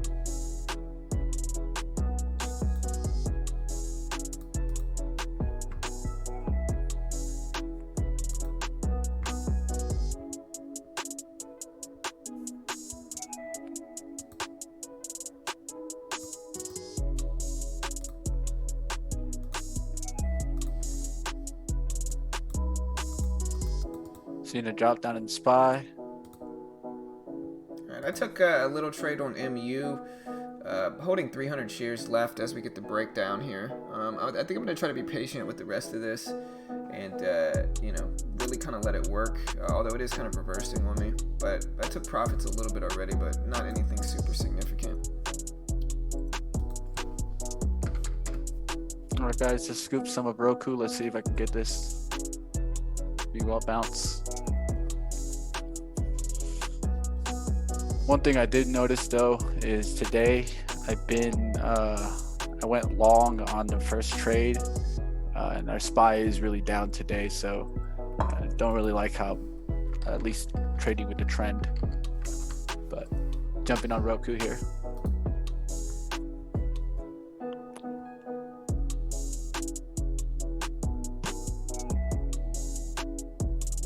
She wants to take me for a ride.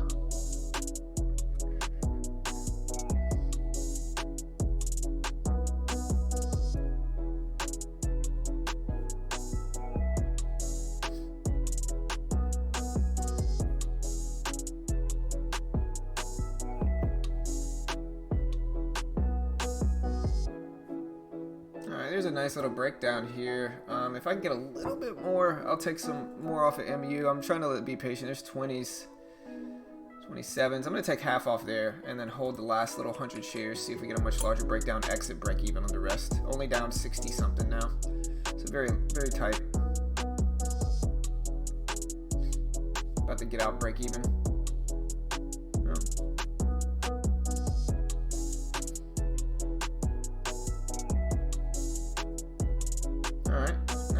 I'm gonna get out the rest there, take my money. So I'm only down 57 bucks on the day, so not bad from a $127 loss on the comeback trail.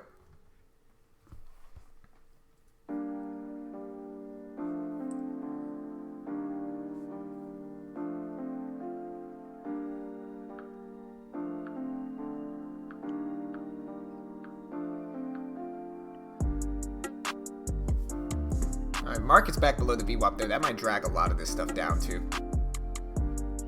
Yep, that is true. That is true. Yeah, y'all Disney, are looking at big fade. y'all are looking at Mitch's screen right now, Jonathan. Like his screen has been up for the last like 20 minutes, I would think.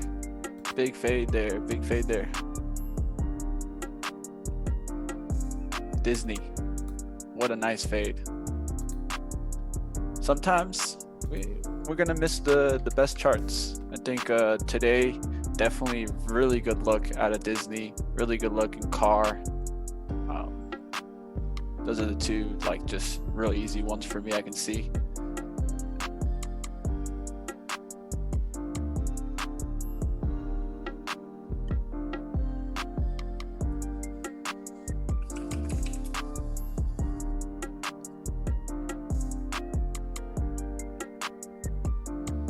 Yeah, Disney gets to 115. I might buy a few shares long, one for a longer term investment for sure.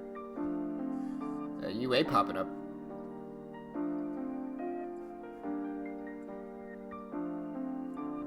AMD breaks under 52.75. I'm gonna go long there, or I'm gonna go short there. Sorry, we're at 90s now.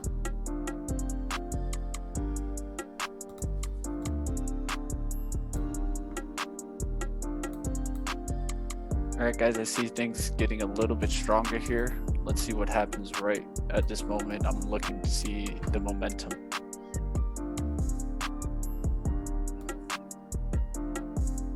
Looks like I might short AMD here. Like I said, AMD breaks under 52.75. I'm gonna short that.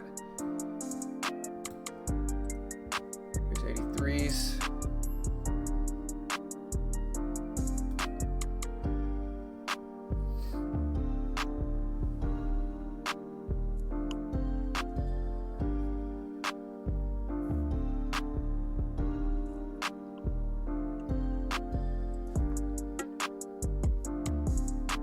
That PHAS now making a little bit of a move here. Very close to me shorting AMD. You can see my hands over the cover button or the short button. We need the actual break though. I don't want to get faked out, so we need the actual break. It pops up.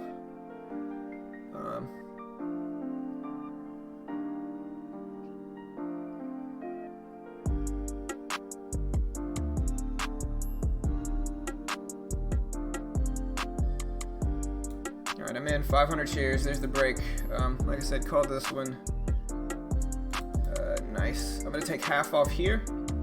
Really happy to call that one out. Have a really solid win quickly here for AMD. Only holding 200 shares left. Took most of it off already. And that's also the previous closing price, so I got to be careful with the rest on any potential rips back up. But I'll give it a second to continue breaking here if we can. There we go. There's 65s, 63s. Beautiful breakdown. I'm gonna take a little bit more off there. Gonna hold the last little 100 as we continue to break down under that previous closing price that I talked about. And while I'm waiting, I'll just put Mitch back up since I'm out of most of it.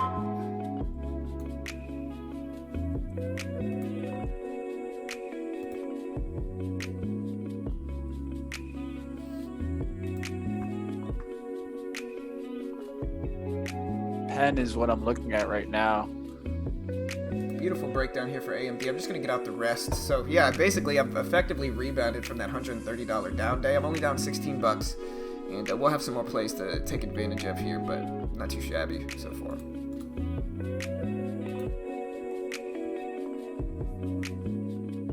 All right. Yep, yeah, 100% aim, Omar. That's my favorite setup. It works so well. You can see how accurate it is. This is the second time I traded it today. The first one I think was on MU today, but just super accurate, man. Like whenever a stock forms a low like that under the VWAP and then just rips down below it, just super profitable strategy. It is on a very short-term basis, but very profitable way to trade it.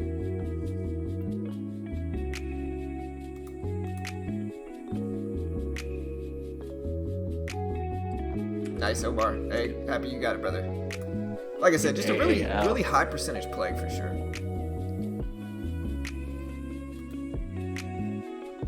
It's going to be interesting here if the SPY just rips. If the SPY rips, look for like we talked about, pre-market guys, look for consumer cyclical stocks to get strong. Airlines, railroads, rentals. Those are the ones that are biggest hit right now. They can flip. Okay, we're here, but you're gonna. Hold on, guys.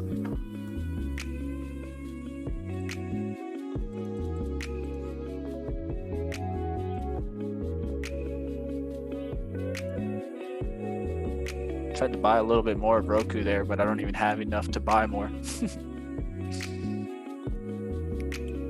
All right, AAL flipping there. Kind of interesting look.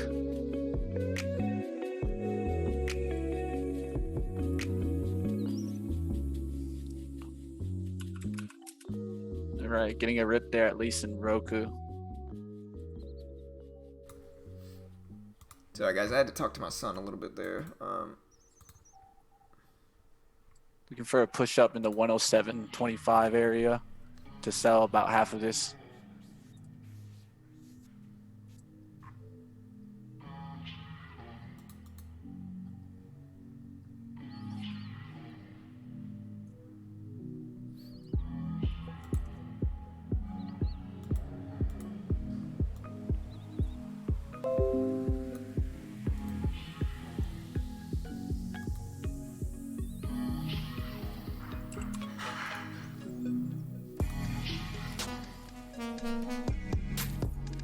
Alright, so market's bouncing back a little bit here.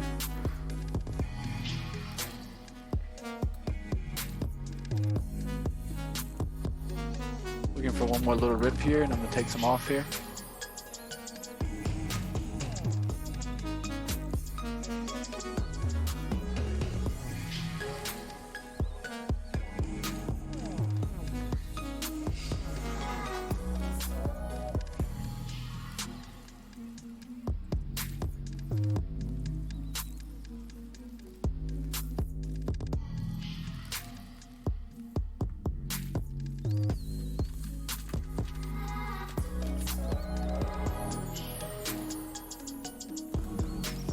Trying to be patient.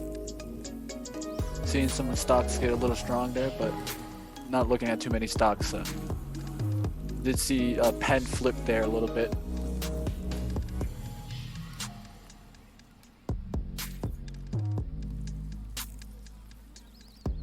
I'm down a little bit, Paul. Paul Murphy. I'm down 16 bucks, but very small trade. Very small down amount so far.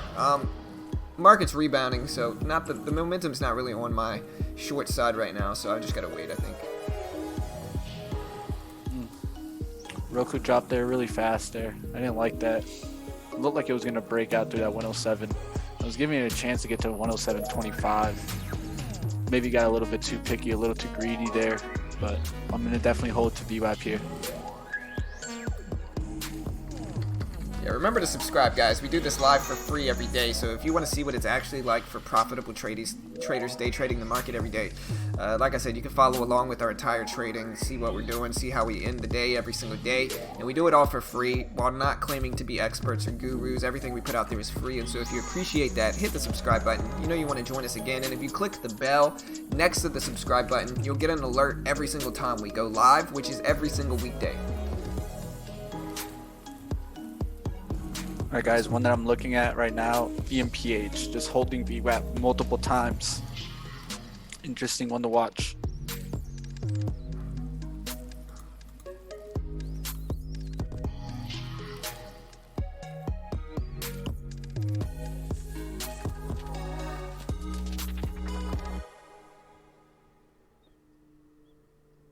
Yeah, I mean, yesterday I made $1,000 Smith, so, you know, $17 is little baby loss, which I'm okay with.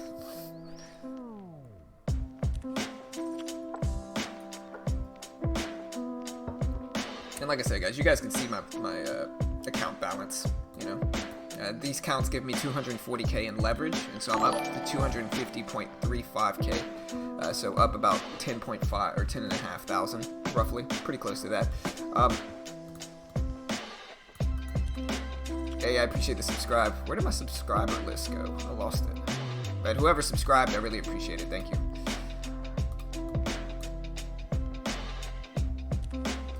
Oof. Just got one flipped on me. I was looking around instead of watching.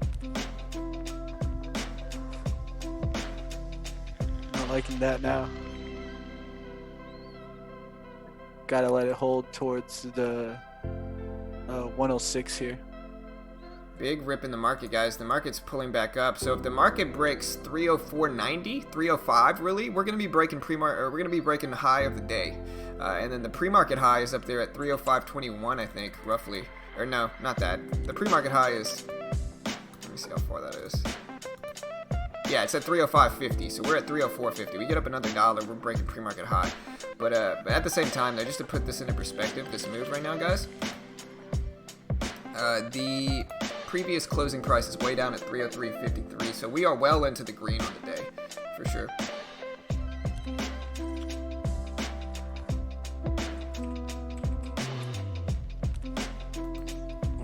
That one today, guys, should have, I kind of got stopped out of PHAS by about two or 3 cents there.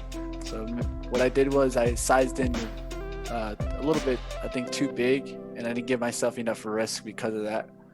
Because my first entry was really good, I just kind of added and ruined my price there. But that PHAS eventually went up there to 640s, which would have gave me like a $300 or $400 winner. So what it was there is not a very good measurement of risk and reward this morning, but that happens. Yeah. So especially on a speed trade like that, I wasn't looking at PHAS in the morning. It's something that I found out as the open came. That VWAP bounce in EMPH getting up there to 58s now. That one looked good.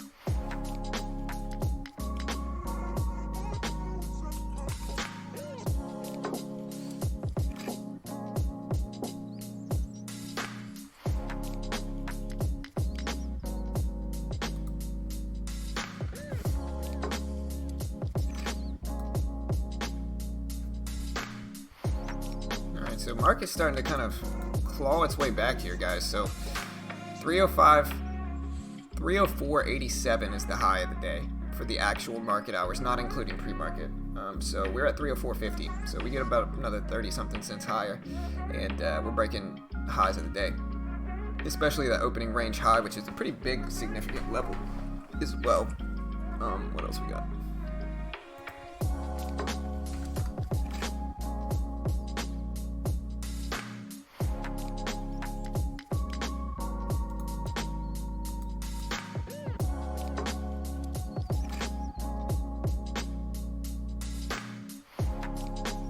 All right, let's see if we can get Roku to start breaking out through the 107s here.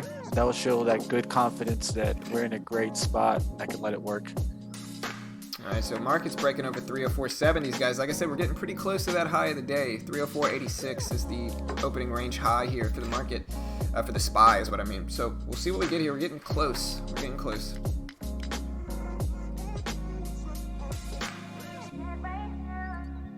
We're at 304.75. We got about another 20 cents, 15 cents, maybe 12 cents.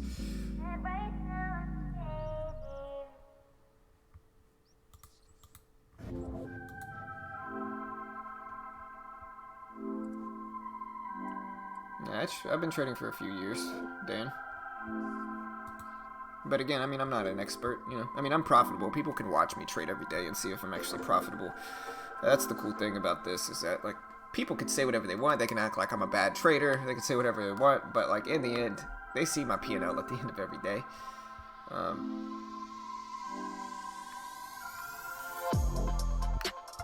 Alright, here's the market breaking highs, guys. So yeah, I might long some stuff. It just depends as the market breaks highs here. Really depends. I'm looking at AMD right now. Alright, nice rip there for Roku here. You can look for baby Netflix. I'm going to take some off here now.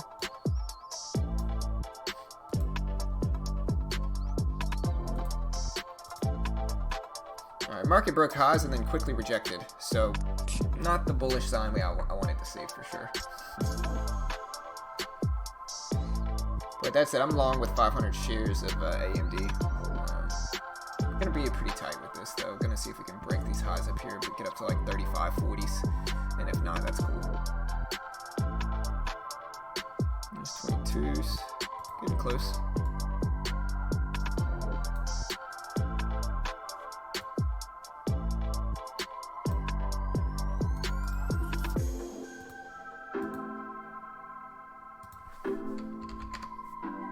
All right, guys, I'm getting close to selling half my position. It's trying to break out over this 107, but it's not getting that lift and buy volume here. Yeah, about break even here on my AMD trade. Like I said, holding 500 shares. Not going to be super loose with it. Just going to try to be patient enough to see if we get a nice little surge over that high up there. We're break even right now. All right, we're pushing back to 107.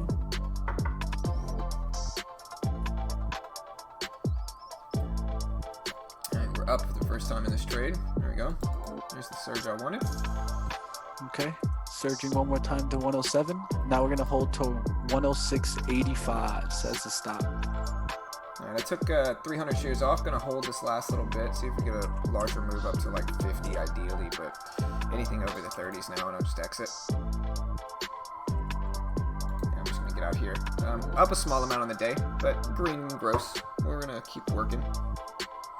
All right, let's see if this can keep working now that it's in the 107s. It retraced and pulled right back above it.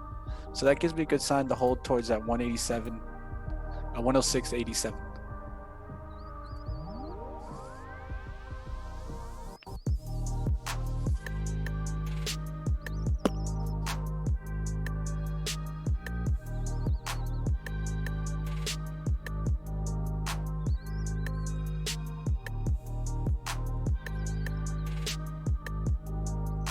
It breaks. Maybe I should have held a little bit on AMD, but hey, I took my money and ran. That's okay. Market's pulling back. That's what we're getting. Yeah, if it breaks 85s, I'm out, guys. Boom! It just caught me out right there. Took $60 about. Not a bad trade. Just don't want to let it go down to my entry there. So I'll take what I can get there, essentially.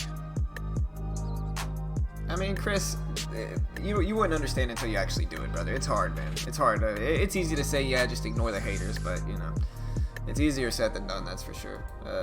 Really, I'm not even, like, disturbed about it. I'm more so, like, just kind of throwing it in their face because it feels good, you know? And so it's not that I'm even upset. It just feels good to kind of be like, say something, you know? But if that makes sense. So, you know, when people hate on you, it feels good to kind of look at them after you're winning and be like, yep, what'd you have to say? Airline's already broke down. I'm gonna try to see if maybe I can get CAR to pop up, but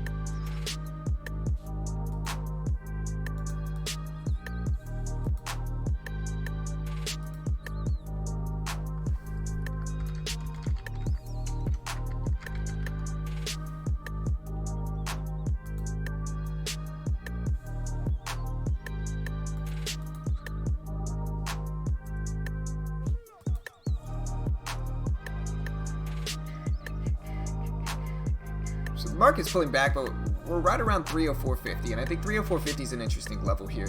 AMD's back up to those highs up there, so maybe I should have held, but it doesn't look that bad. At this point, UAL looks weak, to be honest, even though I'm holding a little bit. I'm holding a tiny position now, and I'm taking profits on the rest, but it looks pretty weak. I'm still up like $4 a share, but, you know, it looks weak on a short-term basis right now, for sure. short CAR.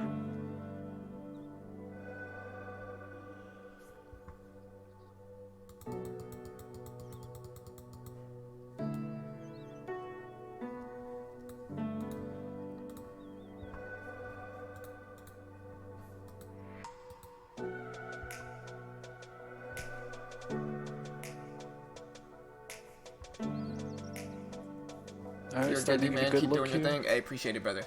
Yeah, like I said, it's not that I'm even bothered by the haters. It just feels good to kind of rub it in their face sometimes. You know what I mean? Like I said, it's hard to understand, but, you know, feels good. It always feels good to have people doubt you in something and then do it anyway and just watch the silence.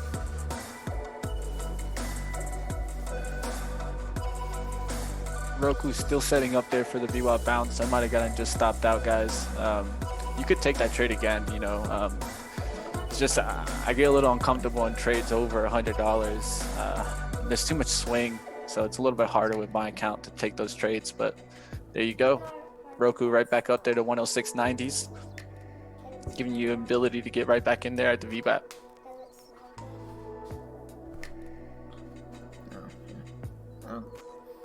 Yeah, it does. This is the smelly markers. That's cool, buddy. Looks like we got a little breakdown there at Netflix. They smell like berries. Big drop in the market, guys. Big rip down. Yeah, big rip.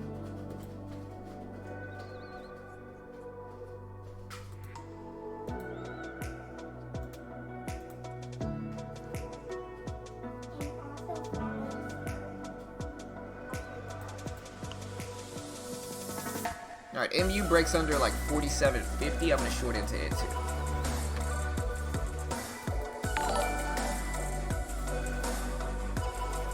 Hey, appreciate the sub, Quentin. Welcome in. Appreciate it, brother.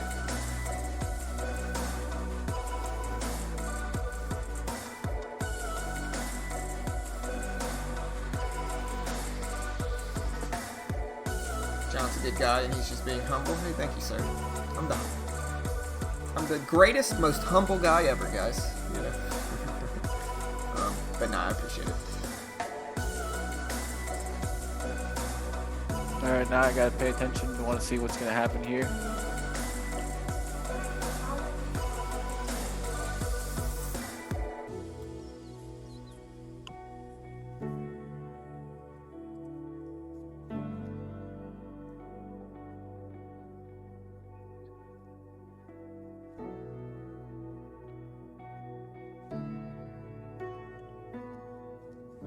Alright, I will after I'm done working, buddy, okay?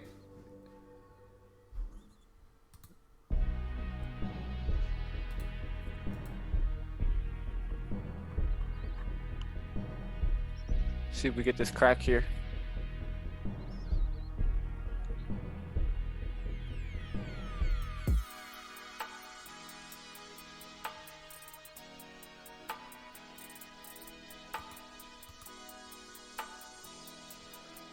Win with a nice bear flag look there, guys. Nice bear flag look and win.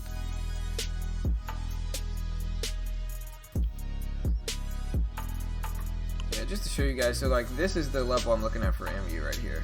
Just really quickly, this is the level I'm looking to short. If it breaks under this specifically, it doesn't even have to hit 47.50, but if it breaks under this here at like 55, I'm certainly going to short into that. I'll be patient with it and wait, but that's what I'm really looking at. Alright guys, this keeps bouncing a little bit there, a little bit concerning now. I might just take the profit that I can get. Want to see it hold VWAP now and not hold above VWAP.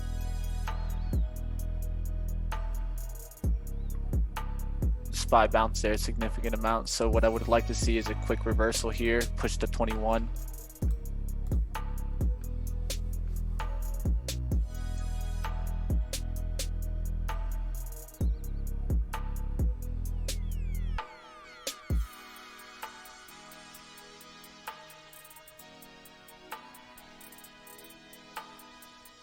Got some spread pressure here.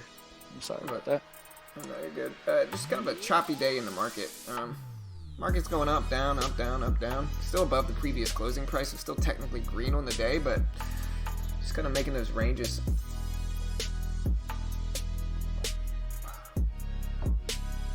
Yeah, Michael, I don't like to talk too much about potential pump and dumps, but that stock seems like one to me. That's why I kind of backbuyed it. I added way too early on. Kind of thought what you thought too, but we'll go ahead and see what happens. Just looks like a classic pump and dump to me.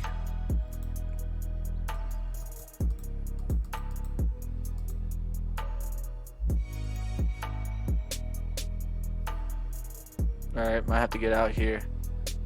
Starting to get Carr to push up here. Shouldn't have pushed up, so it's a little concerning, a little chop action. Market's actually rebounding pretty fast here.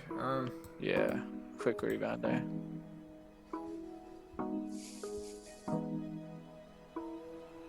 Doesn't look like I'm gonna get my short. I'm gonna get out of. I got into AMD with like 1,000 shares for a very fast trade under 25. Got stopped out there, but it's alright. Like I said, market's a little choppy. I'm just gonna wait for some good momentum moves now, and I'm sure we'll get some eventually.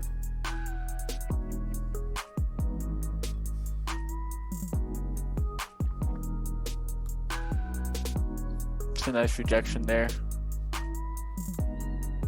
Looking good for us now.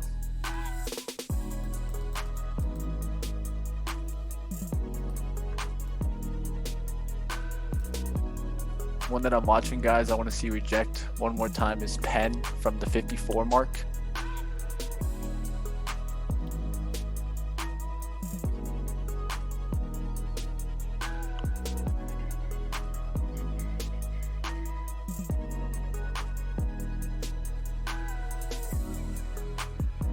Market squeezing up some more, guys. Yeah. Definitely a little choppy right there.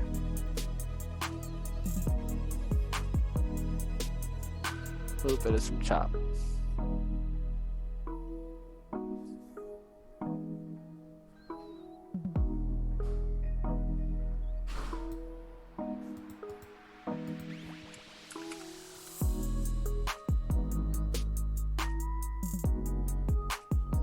All right, risk in this trade now, guys, is 3 cents. I set risk at 31.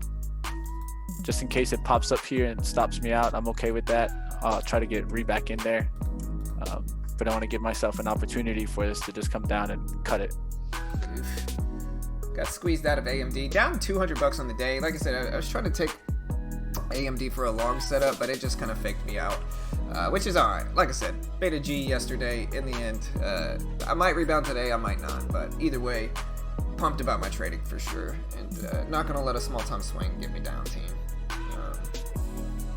PayPal, I'll check that one out. Car is my baby. All right, guys. All right, guys. Just took a little bit short there in Penn.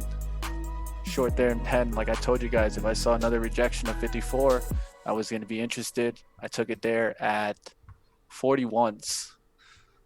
So I'm risking off that 54. Really, I have a 58 stop set. We'll go ahead and see what we get here.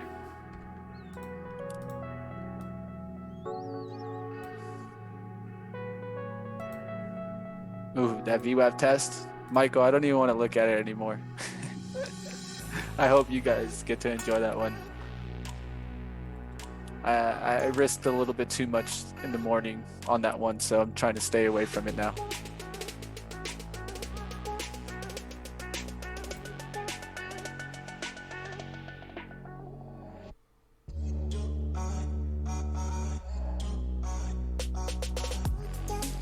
Little push up there. As much as I hate to say it, MGM kind of looks like a fake out fade short position.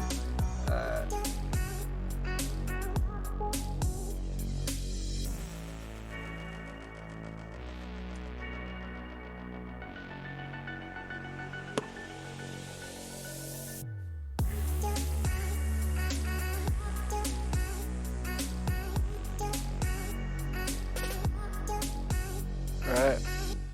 Some important look right here.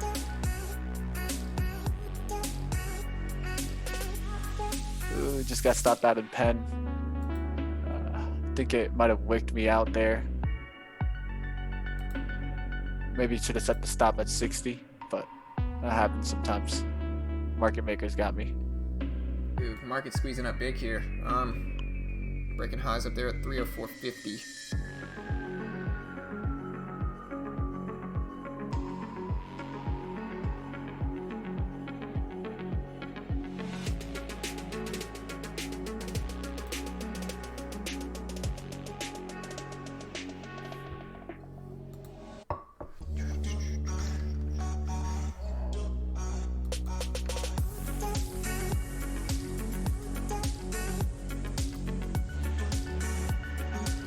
Solid rip, honestly, for the market. We'll see if these follow anything else up, but not a bad little rip there.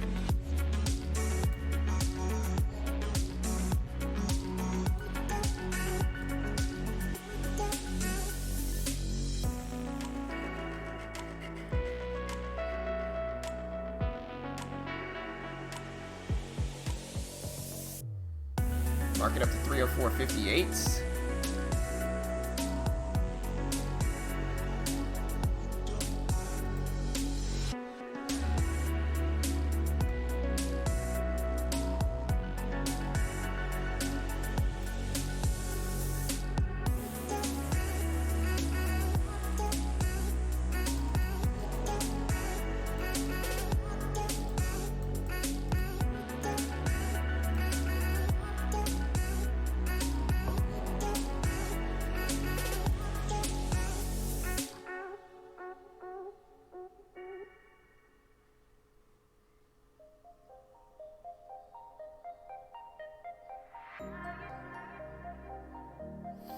I would just wait until each order gets filled, Tiny, and check your stop loss orders. Sometimes that's stopping you from getting in.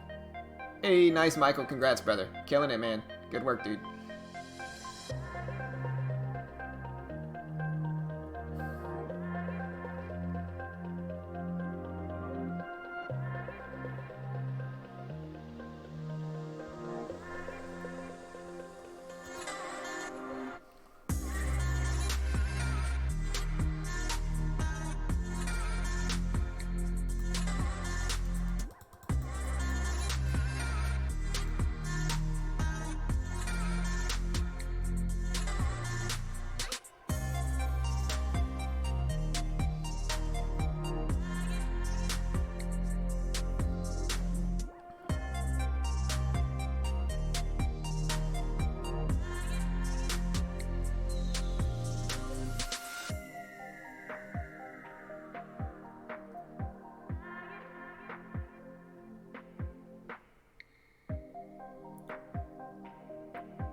AMD, see if we maybe get some momentum here.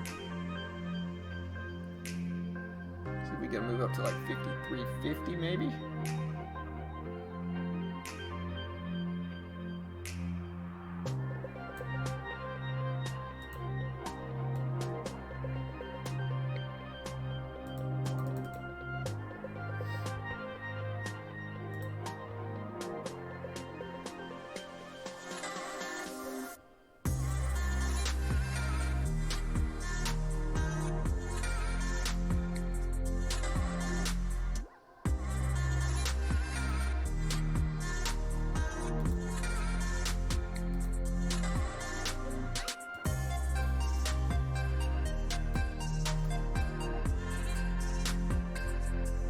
Kind of at 1,000 shares here, scalping a little bit off the top for AMD. Gonna hold the rest close to break even. Made 50 bucks or so, and a little bit over 50 bucks. I'm just gonna get out the rest there. Down 150 on the day. Not my best day, obviously, but you know, made 2G or I made a lot of money the last few weeks, so can't be too strict with myself.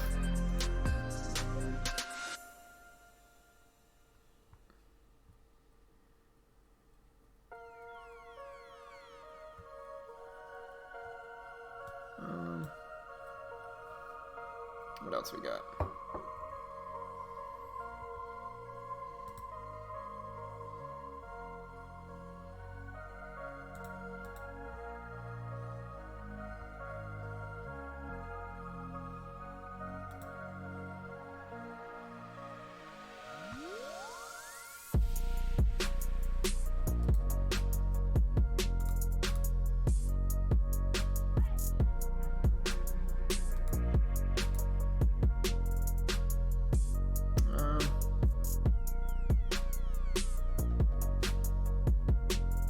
Hey, see you, Michael.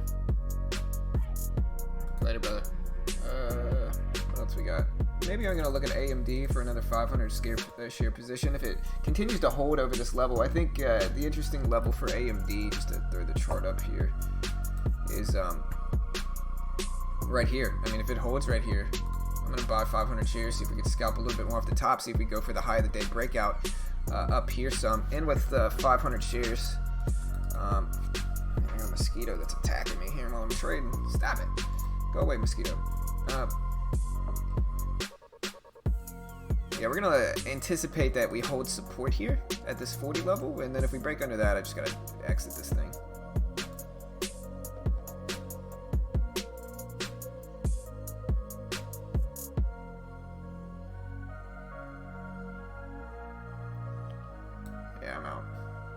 So $190 a day, not too bad.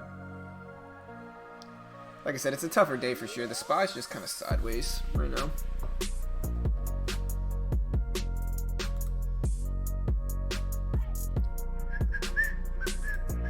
And maybe I'll attack this one again. Mitch still wins something. Yeah.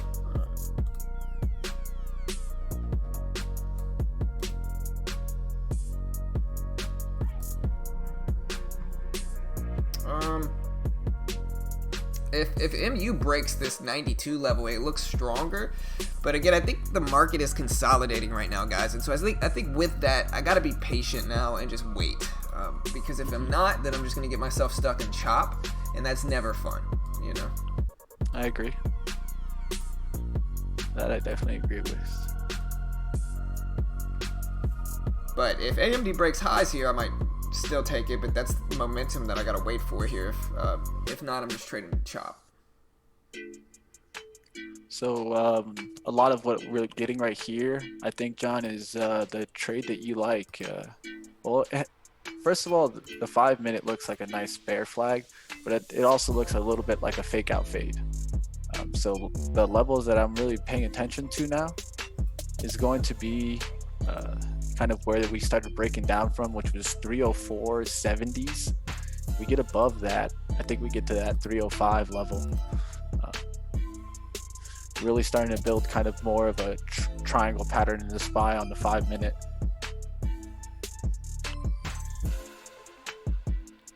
All right, guys, started to get that cracking car.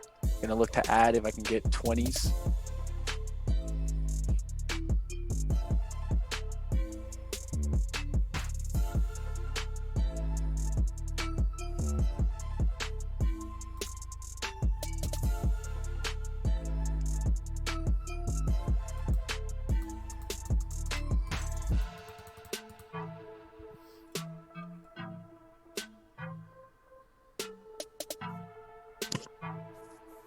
AMD trying to make that move.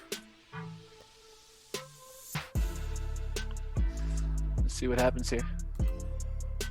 Alright, it took a little bit long here at this high break. We'll see if this works. Quick rejection there.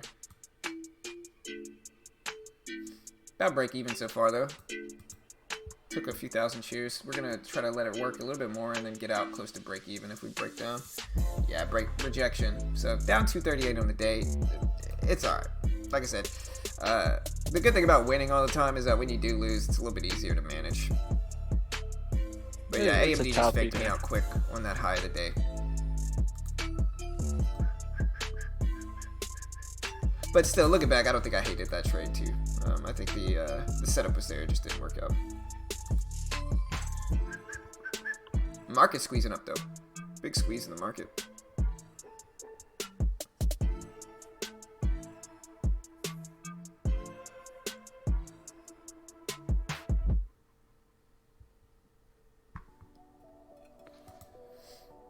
Well, one thing I'll say for the chat, we don't really like to talk.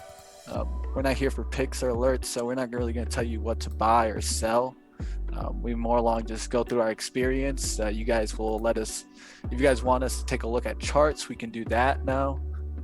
Tell you a kind of outlook, but we're not here to tell people to buy a specific stock at a specific price. Yeah, like we'll say our bias and direction, like whether we think it's going to go up or down. We'll say if we're holding stuff, we'll say, what our bias is towards a lot of stuff, but we never tell people buy now or sell now. That's just not what we do. We're not, like, I think that's one of the most toxic aspects of trading and investing is the whole, giving signals. I think that's one of the most toxic aspects of the investing culture. And so with that, like, we might say, hey, I'm holding this, or hey, I think it's going to go up, or hey, I think it's going to go down, and like, this is why I think that.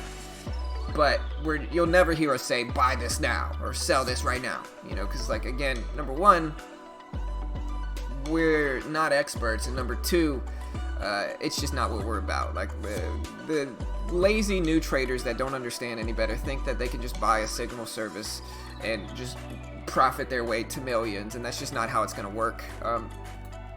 Again, I talked about it yesterday, which is that what happens a lot of times with those signal services is that they'll give you such a tight reward target. Like your reward target is tiny, and then the risk is huge. And so sure, you might win the first few times buying somebody's service like that because they're giving you a huge risk level. And so obviously if you take profits really quickly and you give yourself a huge stop level, then you'll make money more than you'll lose. The problem is that when you actually lose in those signal services, you're going to lose a ton, and it's going to way more than compensate for the times you win, and that's what you want to be weary of as a new trader. You're going to get a lot of people that say, oh, I'm a genius in the market, check out my signals, and it's all nonsense. So run away if you ever hear somebody try to sell you that stuff.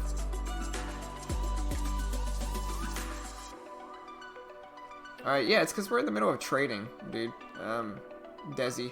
Yeah, we're in the middle of trading, brother, so it's like, of course, we're not going to be able to answer all your questions all the time. Like, give us a little bit. Usually after 10, we slow down a little bit, and so just wait for then. If you don't, you can leave, brother. It's up to you. But in the end, man, like I said, we're trading here. And so we're not going to mess up our trading to answer your question, bro. No offense. And if you want to be patient and wait until afterwards, we got you. But, if not, like I said,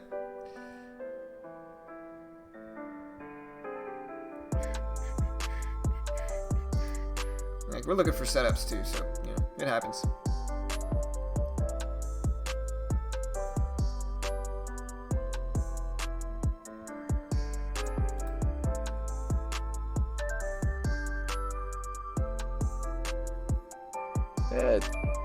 Just wanted to bring it up.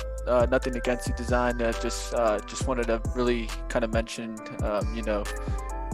just put a little bit more than just buy snap. You can tell me, hey, do you think this is bullish? Do you think this is bearish? I see this kind of pattern. That kind of stuff is what we like to see. If I just see buy snap, I'm always gonna take it like you're trying to force other traders in a trade. Yeah. And that's the number one thing that I think me and John are definitely against. We don't like to pump any stock. Yeah. That's not what we're about here. Yeah, I mean, we get our fair share of pumpers in here, obviously, but, like, that's why you have to hear us acknowledge them. Like, people get so emotional about trading, man, where it's like if they're holding something and you have an opposing view, they get so weird. And I think that in the end, we try to preface everything with, like, yo, look, we're not experts here. We're not gurus. Like, I don't know what the market's going to do tomorrow. I don't know what the market's going to do today. All I could really try to do is just react to what the market actually does do. And I think I'm successful more than I fail at that if you watch the stream every day. But that does by no means that I know exactly what's going to happen in the market, because I really don't, and that's not how we are. We're not, we're not trying to sell anything. We don't sell anything. And because of that, we don't tell people to sell anything, or we don't tell people to buy or sell or try to give any type of picks or signals, because that's toxic, man. That's what toxic services that try to make a quick buck. A lot of the time it's just young people that see an opportunity to make money, and so they join and they pretend to make all this money, and then they try to sell their service to naive traders that don't know any better. That's really what you get a lot of the time. Yeah, one thing I would mention is that don't take it as a negative. One thing we definitely do is we will answer just about any question at the end of the stream. Right. We stay here a substantial amount once we're done trading, actually, and we'll answer your questions. Yeah, for sure. Our volume, well, especially with the stocks we're trading. If we traded low float stocks, George, it would be far different. But, like, we're trading 500 million float stocks. Like, we're not pumping any stocks we're trading, man. And that's how you know. Like, I've had people that are completely just don't know anything about the market come in here and accuse me of just pumping up the market and everything being rigged, and they act like I'm pumping up AMD, And it's like, dude, AMD's got 500 million in the float. Everybody in here could buy AMD at one time and it wouldn't influence the stock barely at all, man.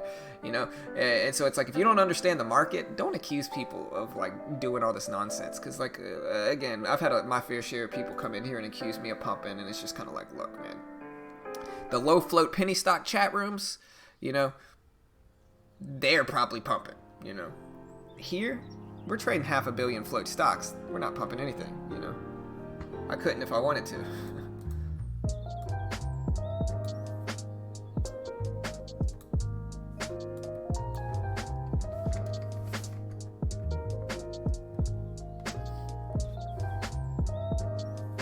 Market breaking highs, guys. Ripping up breaking highs. Jay, what you say about the Trumpers?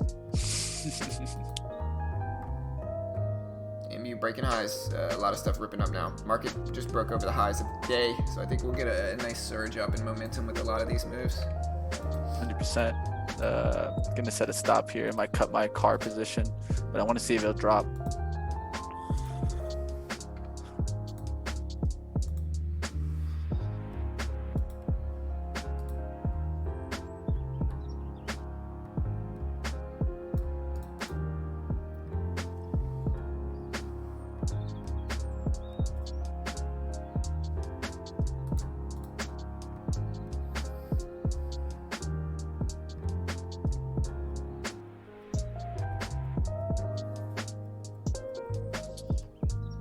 Natural gas, I'll take a look in a second. I got you. And for the story about Snap's moving a lot with Twitter because of that executive order. Yeah. Social media starts getting regulated. That's the biggest thing affecting Snap right now. At least can bring up the story for you. Yeah, for sure. All right, guys, anything above this 21.15, I'm just going to get out. I don't mind taking another $20, $30 here and just getting out. But I do see the SPY ripping up. No point in keeping it this short. I'm just going to get back to VWAP. Hey guys, and while I got a second here, if anybody wants to use the same platform we use, go check out TradeNet and Tefs. Like, you might hear, people talk bad about them, but like the reality is it's the cheapest option a new trader can have when they first get started. A lot of times new traders are trying to trade with as little money as possible, and most of the time new traders are going to lose their first few accounts, but the way a TradeNet intro package works makes a ton of sense for new traders. And so try to understand this. Like, the intro package right now, I don't know if it's still $375 or not. It's either $399 or $375. Once you're approved for the funded account program, it comes with a $14,000 funded account to trade with, and there's no PDT rule. You can day trade, short stocks as much as you want on there. And again, it's one of the cheapest ways to get around the PDT rule. Is it the perfect platform? Obviously not, but it's just the cheapest way to get started in the market. Really allows you to trade a decent sized account for very, very cheap, and I think that's incredibly rare in the market. A lot of new traders, again, they're saving up $5,000 and $10,000 and they're risking that for their first accounts, and I think that is way too much to risk as a brand new trader. You're probably going to lose, and I know how it is. Like, I know a lot of traders have this dream of like depositing $5,000 as their first deposit and turning that $5,000 into 200,000. Like all the penny stock gurus tell you, oh, I made such and such money in this amount of time. Most of that's nonsense. The reality is it takes years to be successful in trading. It's not something that happens in a 4-month period with your first deposit. It usually takes years to be successful, and even then it's not guaranteed. And so with that, you want to risk as little as possible when you first get started. You don't want to save up 5 or 10 G's. You're going to lose that. It's going to be way harder to handle. What is a better option, in my opinion, is TradeNet intro package. It's $375 to $399. It's less than $400. It comes with a course, a demo account, access to their chat room, and then once you're approved for the funded account program, again, they give you $14,000 to trade with no PDT rule, and you can short stocks. And so, like I said, that's incredibly rare in my opinion. There's not that many other places where you can get that much buying power, and if you lose it, it's not the end of the world. You lose $375, $400, small loss, right? But if you do have the potential to make money, you can withdraw once per month. They wire it to your account. Takes about a week and a half. And so you do have the potential to make money, and it operates like a prop firm. And so there's a 70-30 split. There's a max loss of 700. So if you take the 14,000, turn it into 15,000, they're going to keep 300 of that because they're giving you 14,000 to trade with for less than $400. There's also a max loss of 700, so you don't just try to YOLO the account. There is a max loss of 700, and so if you go under 13,300, they're going to close your account down. But again, objectively speaking, it's pretty cheap. We do make a commission if you sign up through us. It's one of the ways we keep all of our free content. We don't sell anything on our own. We do have referral links, obviously. And so if you want to help our free content, help support what we do here and, this community that we've built on this channel, plus get a pretty dope account that you can learn to trade with, check it out. Here's the link. And like I said, you are going to get a discount if you go through my link. And so, you will get a discount. I think regularly it's like $500, $450 or $500. So you can get a pretty solid discount through my link as well. Man, just missed this Roku, guys. I wanted to grab her there at 60s, and she ripped through 75s. Now up there 107.25. Maybe Netflix gets strong here. I'll look for Netflix.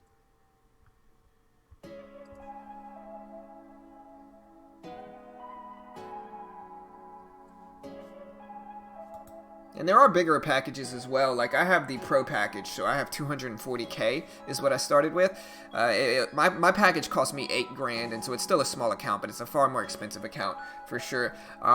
And like I said, now I'm up to like 250K, so I've made 10 G's in this account with with these accounts that they give you. And it's like I said, in my opinion, I would much rather go back in time, and instead of depositing thousands into conventional platforms and like SureTrader, I would much rather go back in time and get a TradeNet intro package and just save money, because most new traders are going to lose. Doesn't matter where they go, doesn't matter what platform they go to. Most traders are just going to lose. People can pretend they're not, but like most new traders are going to lose. And so I think one of the biggest flaws of the overall market day trading culture is unrealistic expectations. And because of penny stock gurus, mostly everybody thinks they're going to turn $1,000 into $1 million in 6 months, and it's highly unlikely that's ever going to happen. And the reality is most people are going to lose their first 4 accounts, and then a lot of people aren't going to make it no matter what. And so understand that, guys. And like I said, we don't sell any course or anything like that here.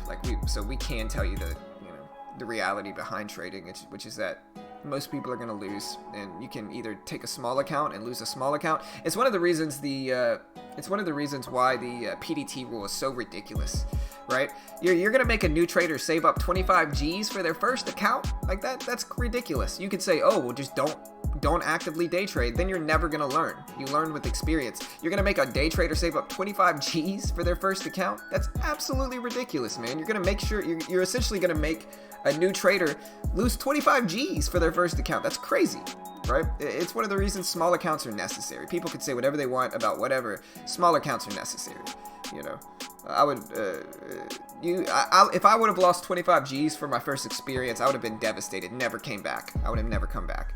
And I think that's the point, really. But all right, guys, one thing to watch, guys, is if we start getting a push here in the SPY, look for what we talked about pre-market, guys. Consumer cyclical getting strong again, industrials getting strong again, and if you would see weakness maybe in technology and healthcare, but they've been really strong today.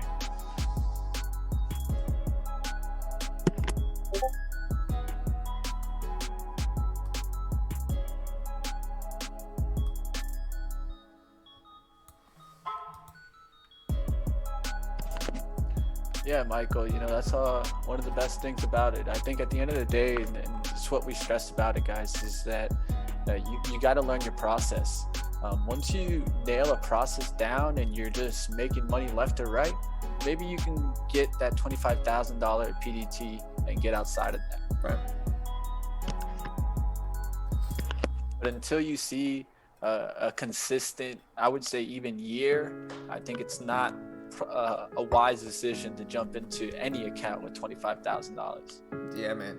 Dude, we get so many people here that are like, yo, I'm quitting my job, or like, yo, I'm getting a loan. And it's just like, what, dude? Like, listen, people think day trading's just simple. And again, part of it boils down to, this is the reality, right? Like, people that sell courses, and I'm not against selling a course, like, right? I'm not against selling courses. Like, if you master something and you understand it, like, go ahead, sell a course, sell a service. That's fine. Like, I'm not against it. Like I said, TradeNet, they're not super sleazy with it. Like, they actually have decades of experience, and they're not super sleazy with it. But like, a lot of these penny stock gurus, like, they have to sell courses, right? These penny stock gurus, they have to sell them. And so what do? They give traders a very unrealistic expectation, because if traders had the realistic expectation, they wouldn't buy the course. And so what do? They got to flash Lamborghinis and prop money. They order a bunch of fake money off of eBay. Nobody that has that much money carries it around like that. They keep it in a freaking savings or bank account, but they have stacks of money. They've got Lamborghinis. They've got mansions, right? They're trying to make people make an emotional decision. is what they're doing. The reality is, if they were honest about it, and they were just like, yo, this is going to take years to be successful. Even then, even if you buy my course, it's still not guaranteed. You'll probably lose money for a long time when you first get started. People wouldn't buy the course. And so what do? They got to put out a bunch of unrealistic expectations. Like, yo, I turned $1,000 into 20 billion, whatever, right? Reality is, it ain't like that for a large majority of people. Large majority of people end up losing money the entire time and never making money. And again, it's all about having reasonable expectations with it. And that's one of the reasons I support TradeNet, is because they're not flashing Lambos or mansions at you. Like, they actually have decades of experience, and they're just doing them. They're just teaching people, which their packages come with far more than any other one does. So in my opinion, that's why I support them. People can hate on them. They can say whatever they want. The reality is, trading's emotional, and people lose money and blame it on them. Reality.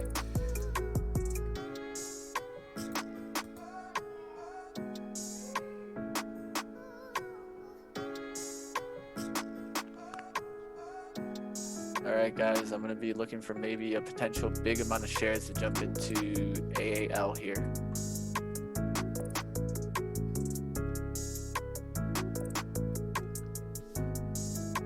I haven't seen anything I really like, so I'm just kind of hanging out until we get some type of momentum with the SPY. Alright, gonna take a little bit here and trade off the 34 mark, risk about 5 cents here.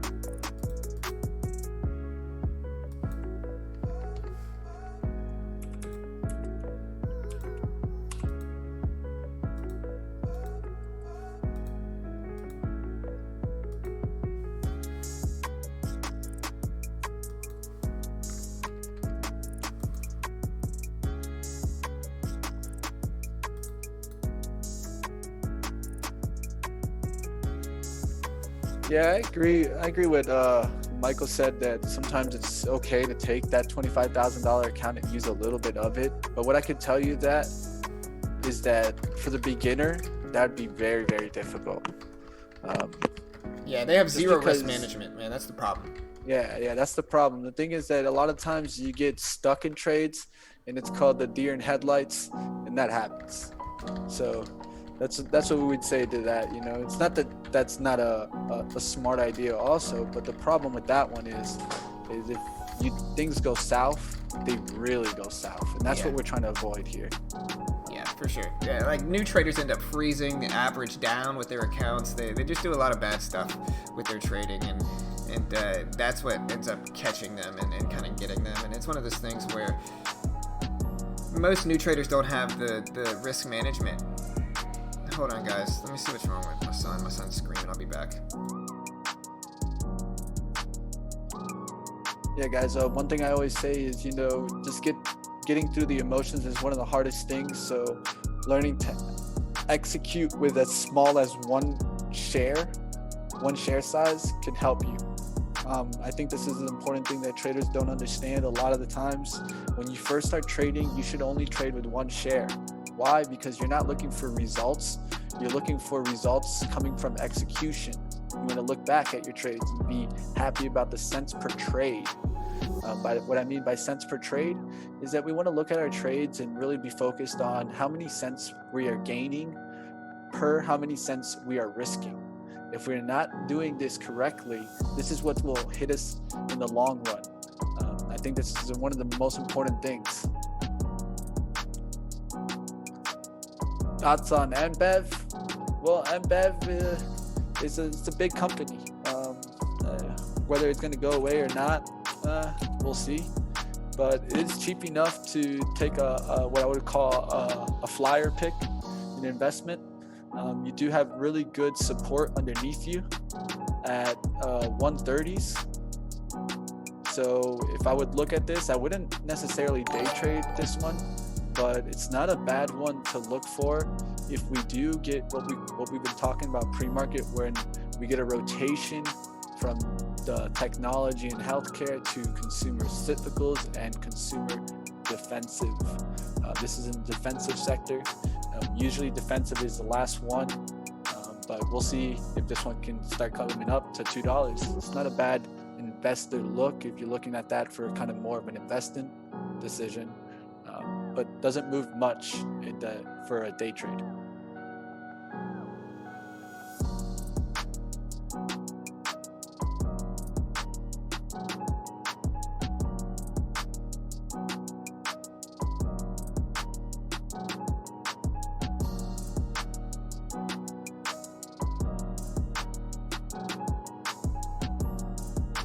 Yeah, I agree, Paul. You know, a lot of the times when you're new, it's kind of hard to cut those losses. You know, you really got to work your way up.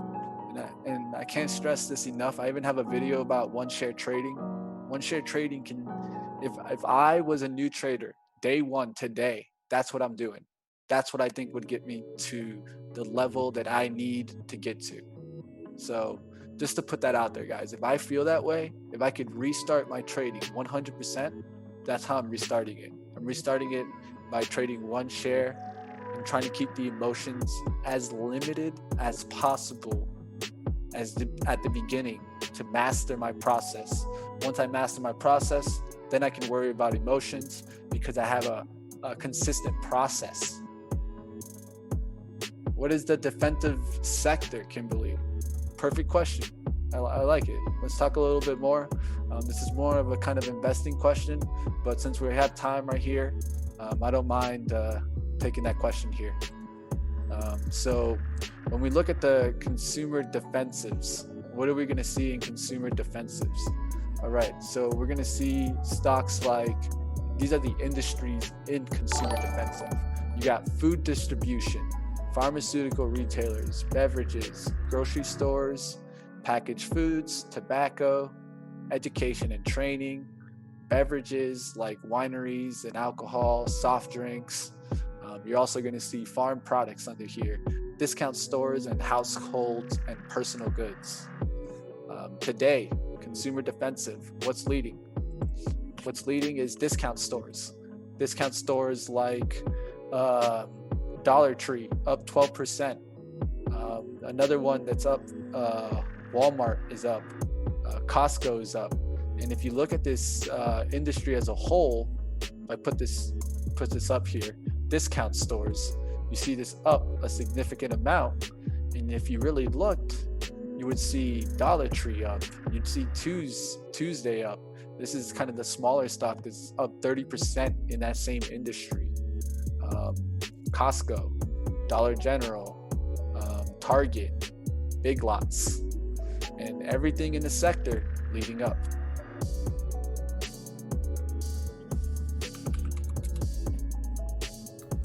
All right, guys, the SPY holding above that 305, looking like it's trying to push.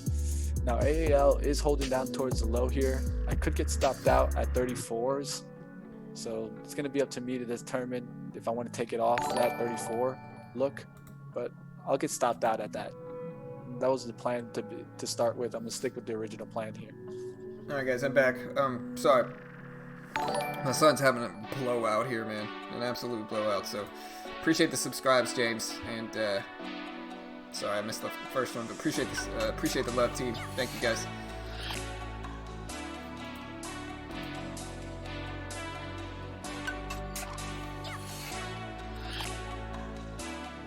Okay, so we got a question here. How do you tackle the emotional and psychological aspects of trading? Any recommendation along with the one share trading? Yeah. One thing, I'm going to find the video so I can put it up in a little bit. There you go, guys. Just got stopped out there on the 34s. Do I think it could hold 34s and rip back up? Yes, but I'm going to stop out there. It's okay. That's where I set the plan, and I'm going to hold to it. Addy, what are you talking about? Nobody muted you. It'll show you. If we muted you, it would show you. It would show it next to it. Unless Mitch, did you? No, I didn't. Yeah, if we would have done it, it would have said beginner trading did this or Mitch Hawk did this. If we muted it. In the end, like I said, I think our trading speaks for itself. People can criticize, but like I said, it's hilarious because it's like when we first got started trading, and we first started doing this channel. Even though, like, listen, like, we're the only channel that does not claim to be experts, does not sell a course, does not act like gurus. Like, we're the only channel, right? And when we first got started, people said, hey, you know, you're not profitable. You can't teach people your strategies. You're not profitable enough yet. And so then when we started to be profitable, they would say, oh, you're not profitable enough yet. You've only made a little bit, you know? And then when we are profitable, they say, oh, you're risking too much, you know, or whatever reason, right? The reality is, like, people just, it's human nature to just be insecure and hate on people. And like, nobody wants to see anything that, you know, they like doing. Nobody likes to see anybody else do it, right? People are very fragile creatures. And so, in the end, like I said, we're just a free resourcing community. We don't tell people to copy our trades. We discourage signals and picks. We give everything out there for free. Don't charge for anything whatsoever and let people watch our full process while not claiming to be experts. And so, in the end, it is what it is.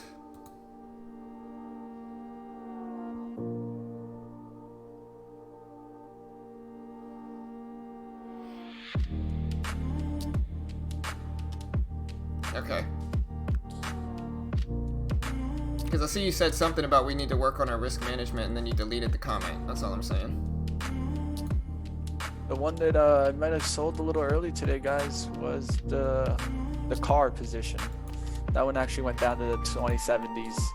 Would have gave us the gain to be in the green today, but I cut it short. Saw the market break 304s, and for me, that meant that we were going to get maybe a rotationary move there. And so I cut my position, but that's going to happen sometimes too, guys.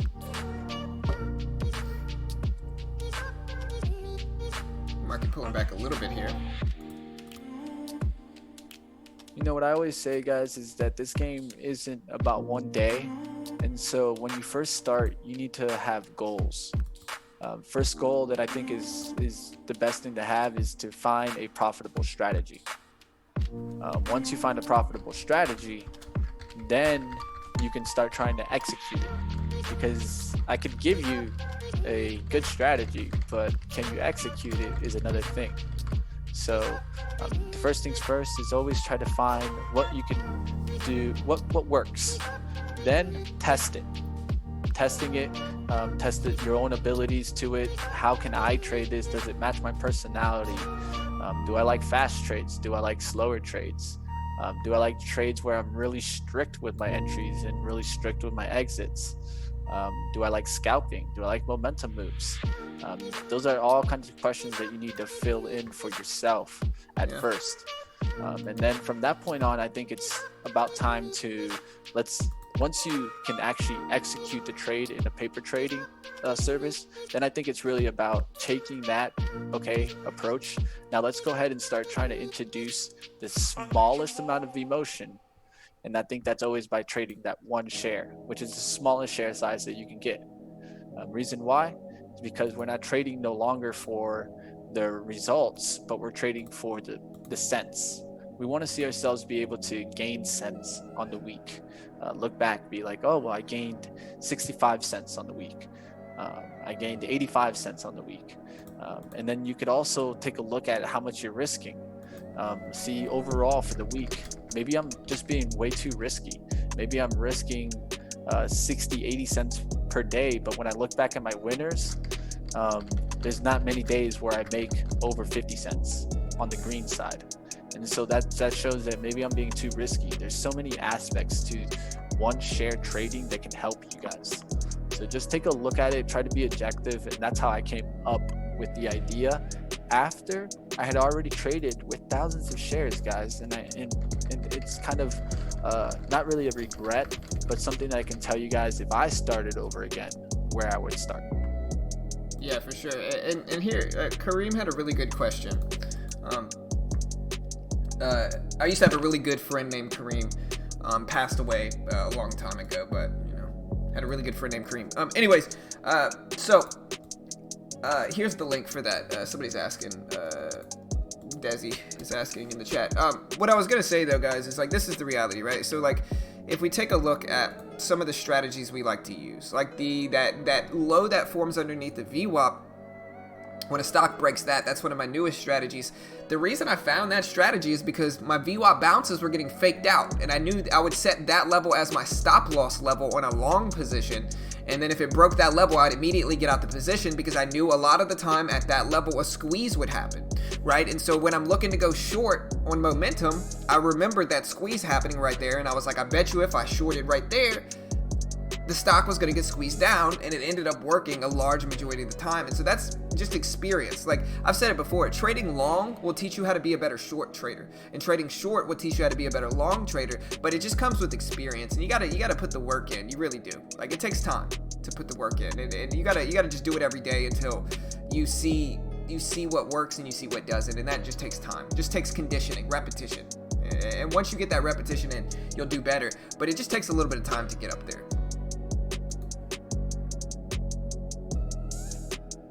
Hey, what's up, Sid? Yeah, Yeah, you choppy day, gotta. brother. I'm probably gonna close it down here though. Market's ripping up.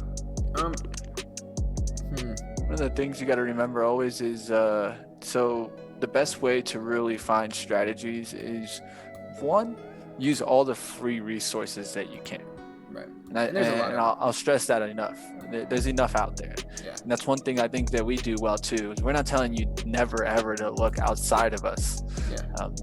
There's always strategies that you can learn from many different traders. Now the key is back testing. And that's one thing that John's really good at, guys. If you guys want to see videos on that, he also has videos on how you back test and maybe a good platform to do it on. Yeah. He uses, I know, Thinkorswim, and he has even videos about how he does that. So that's one thing that you guys can look at. No, sorry. So go check our playlist section. We've got a lot of good back testing classes on that. Again, remember, guys, hit that like button. We need 5 more likes to break 100. I'm probably going to close it down, though. I'm not seeing too much. The market's been choppy after that rejection. I was thinking about going long on some stuff, but the SPY just rejected there, so I'm just going to probably close it down. Remember, guys, if you want to use our platform, I'll post this link one more time. It's objectively speaking, in my opinion, I guess that's not objectively. My subjective opinion is that it's the cheapest way to get started. There's no PDT rule once you're approved for the funded account program, and it's just really cheap. I would love to go back in time and instead of depositing thousands, buy an intro package on TradeNet. That would save me so much money. Comes with a course, a demo account, and access to their chat room, because technically it's an educational package, and that acts as a funnel into the funded account program. Once you're approved for the funded account program, the base package for less than $400 gives you $14,000 to trade with no PDT rule and shorting ability. And in the end, it's an objectively cheap way to get started. You're risking a small amount of money, and then it operates like a prop firm. And so there's a 70-30 profit split, there's a max loss of 700, but you're getting to trade that huge buying power for less than $400, and I just think it's a really cheap way. Here's the link if you want to check that out. You can also check out Trade Ideas, and I'll post Trade Ideas links in the chat here. Trade Ideas, objectively speaking, in my opinion, they're the best scanners in trading. I know that contradicts itself. It's not objective if it's my opinion, but I think they're the best scanners in trading. So go check them out. I'm down like 211, Sid. I'll be all right. But no, here, check out this link, guys. And here's the Trade Ideas link if you want to check that out. And yeah, guys, with that said, go check out our second channel. We did create a second channel as well. Let me find that link. Okay, so yeah, here's the second channel link, guys. In it, we go over a lot of different stuff. I'm going to have an Amazon video dropping tomorrow on how you can build an Amazon business from scratch and make potentially thousands of dollars doing so. If you maybe got laid off, like I said, this is coming from somebody that has actually done it. You know, I have built a business from the ground up with low startup capital, and it works really well. Subscribe to the channel, link right there. Go check that out. And yeah, with that said, guys, appreciate the love, appreciate the support. Down $211 today, but I'll be all right. You know, we'll see what happens tomorrow. Go subscribe to our new channel, team. Good luck in the markets. And yeah. Last thing before we get out, definitely check out the latest video. If you like investment topics, we'll be talking about Slack and Salesforce in there, and the transition to digital. So check that out, guys. Yep. Later, team. Have a good day. Good luck in the markets, guys. We'll see you guys next time.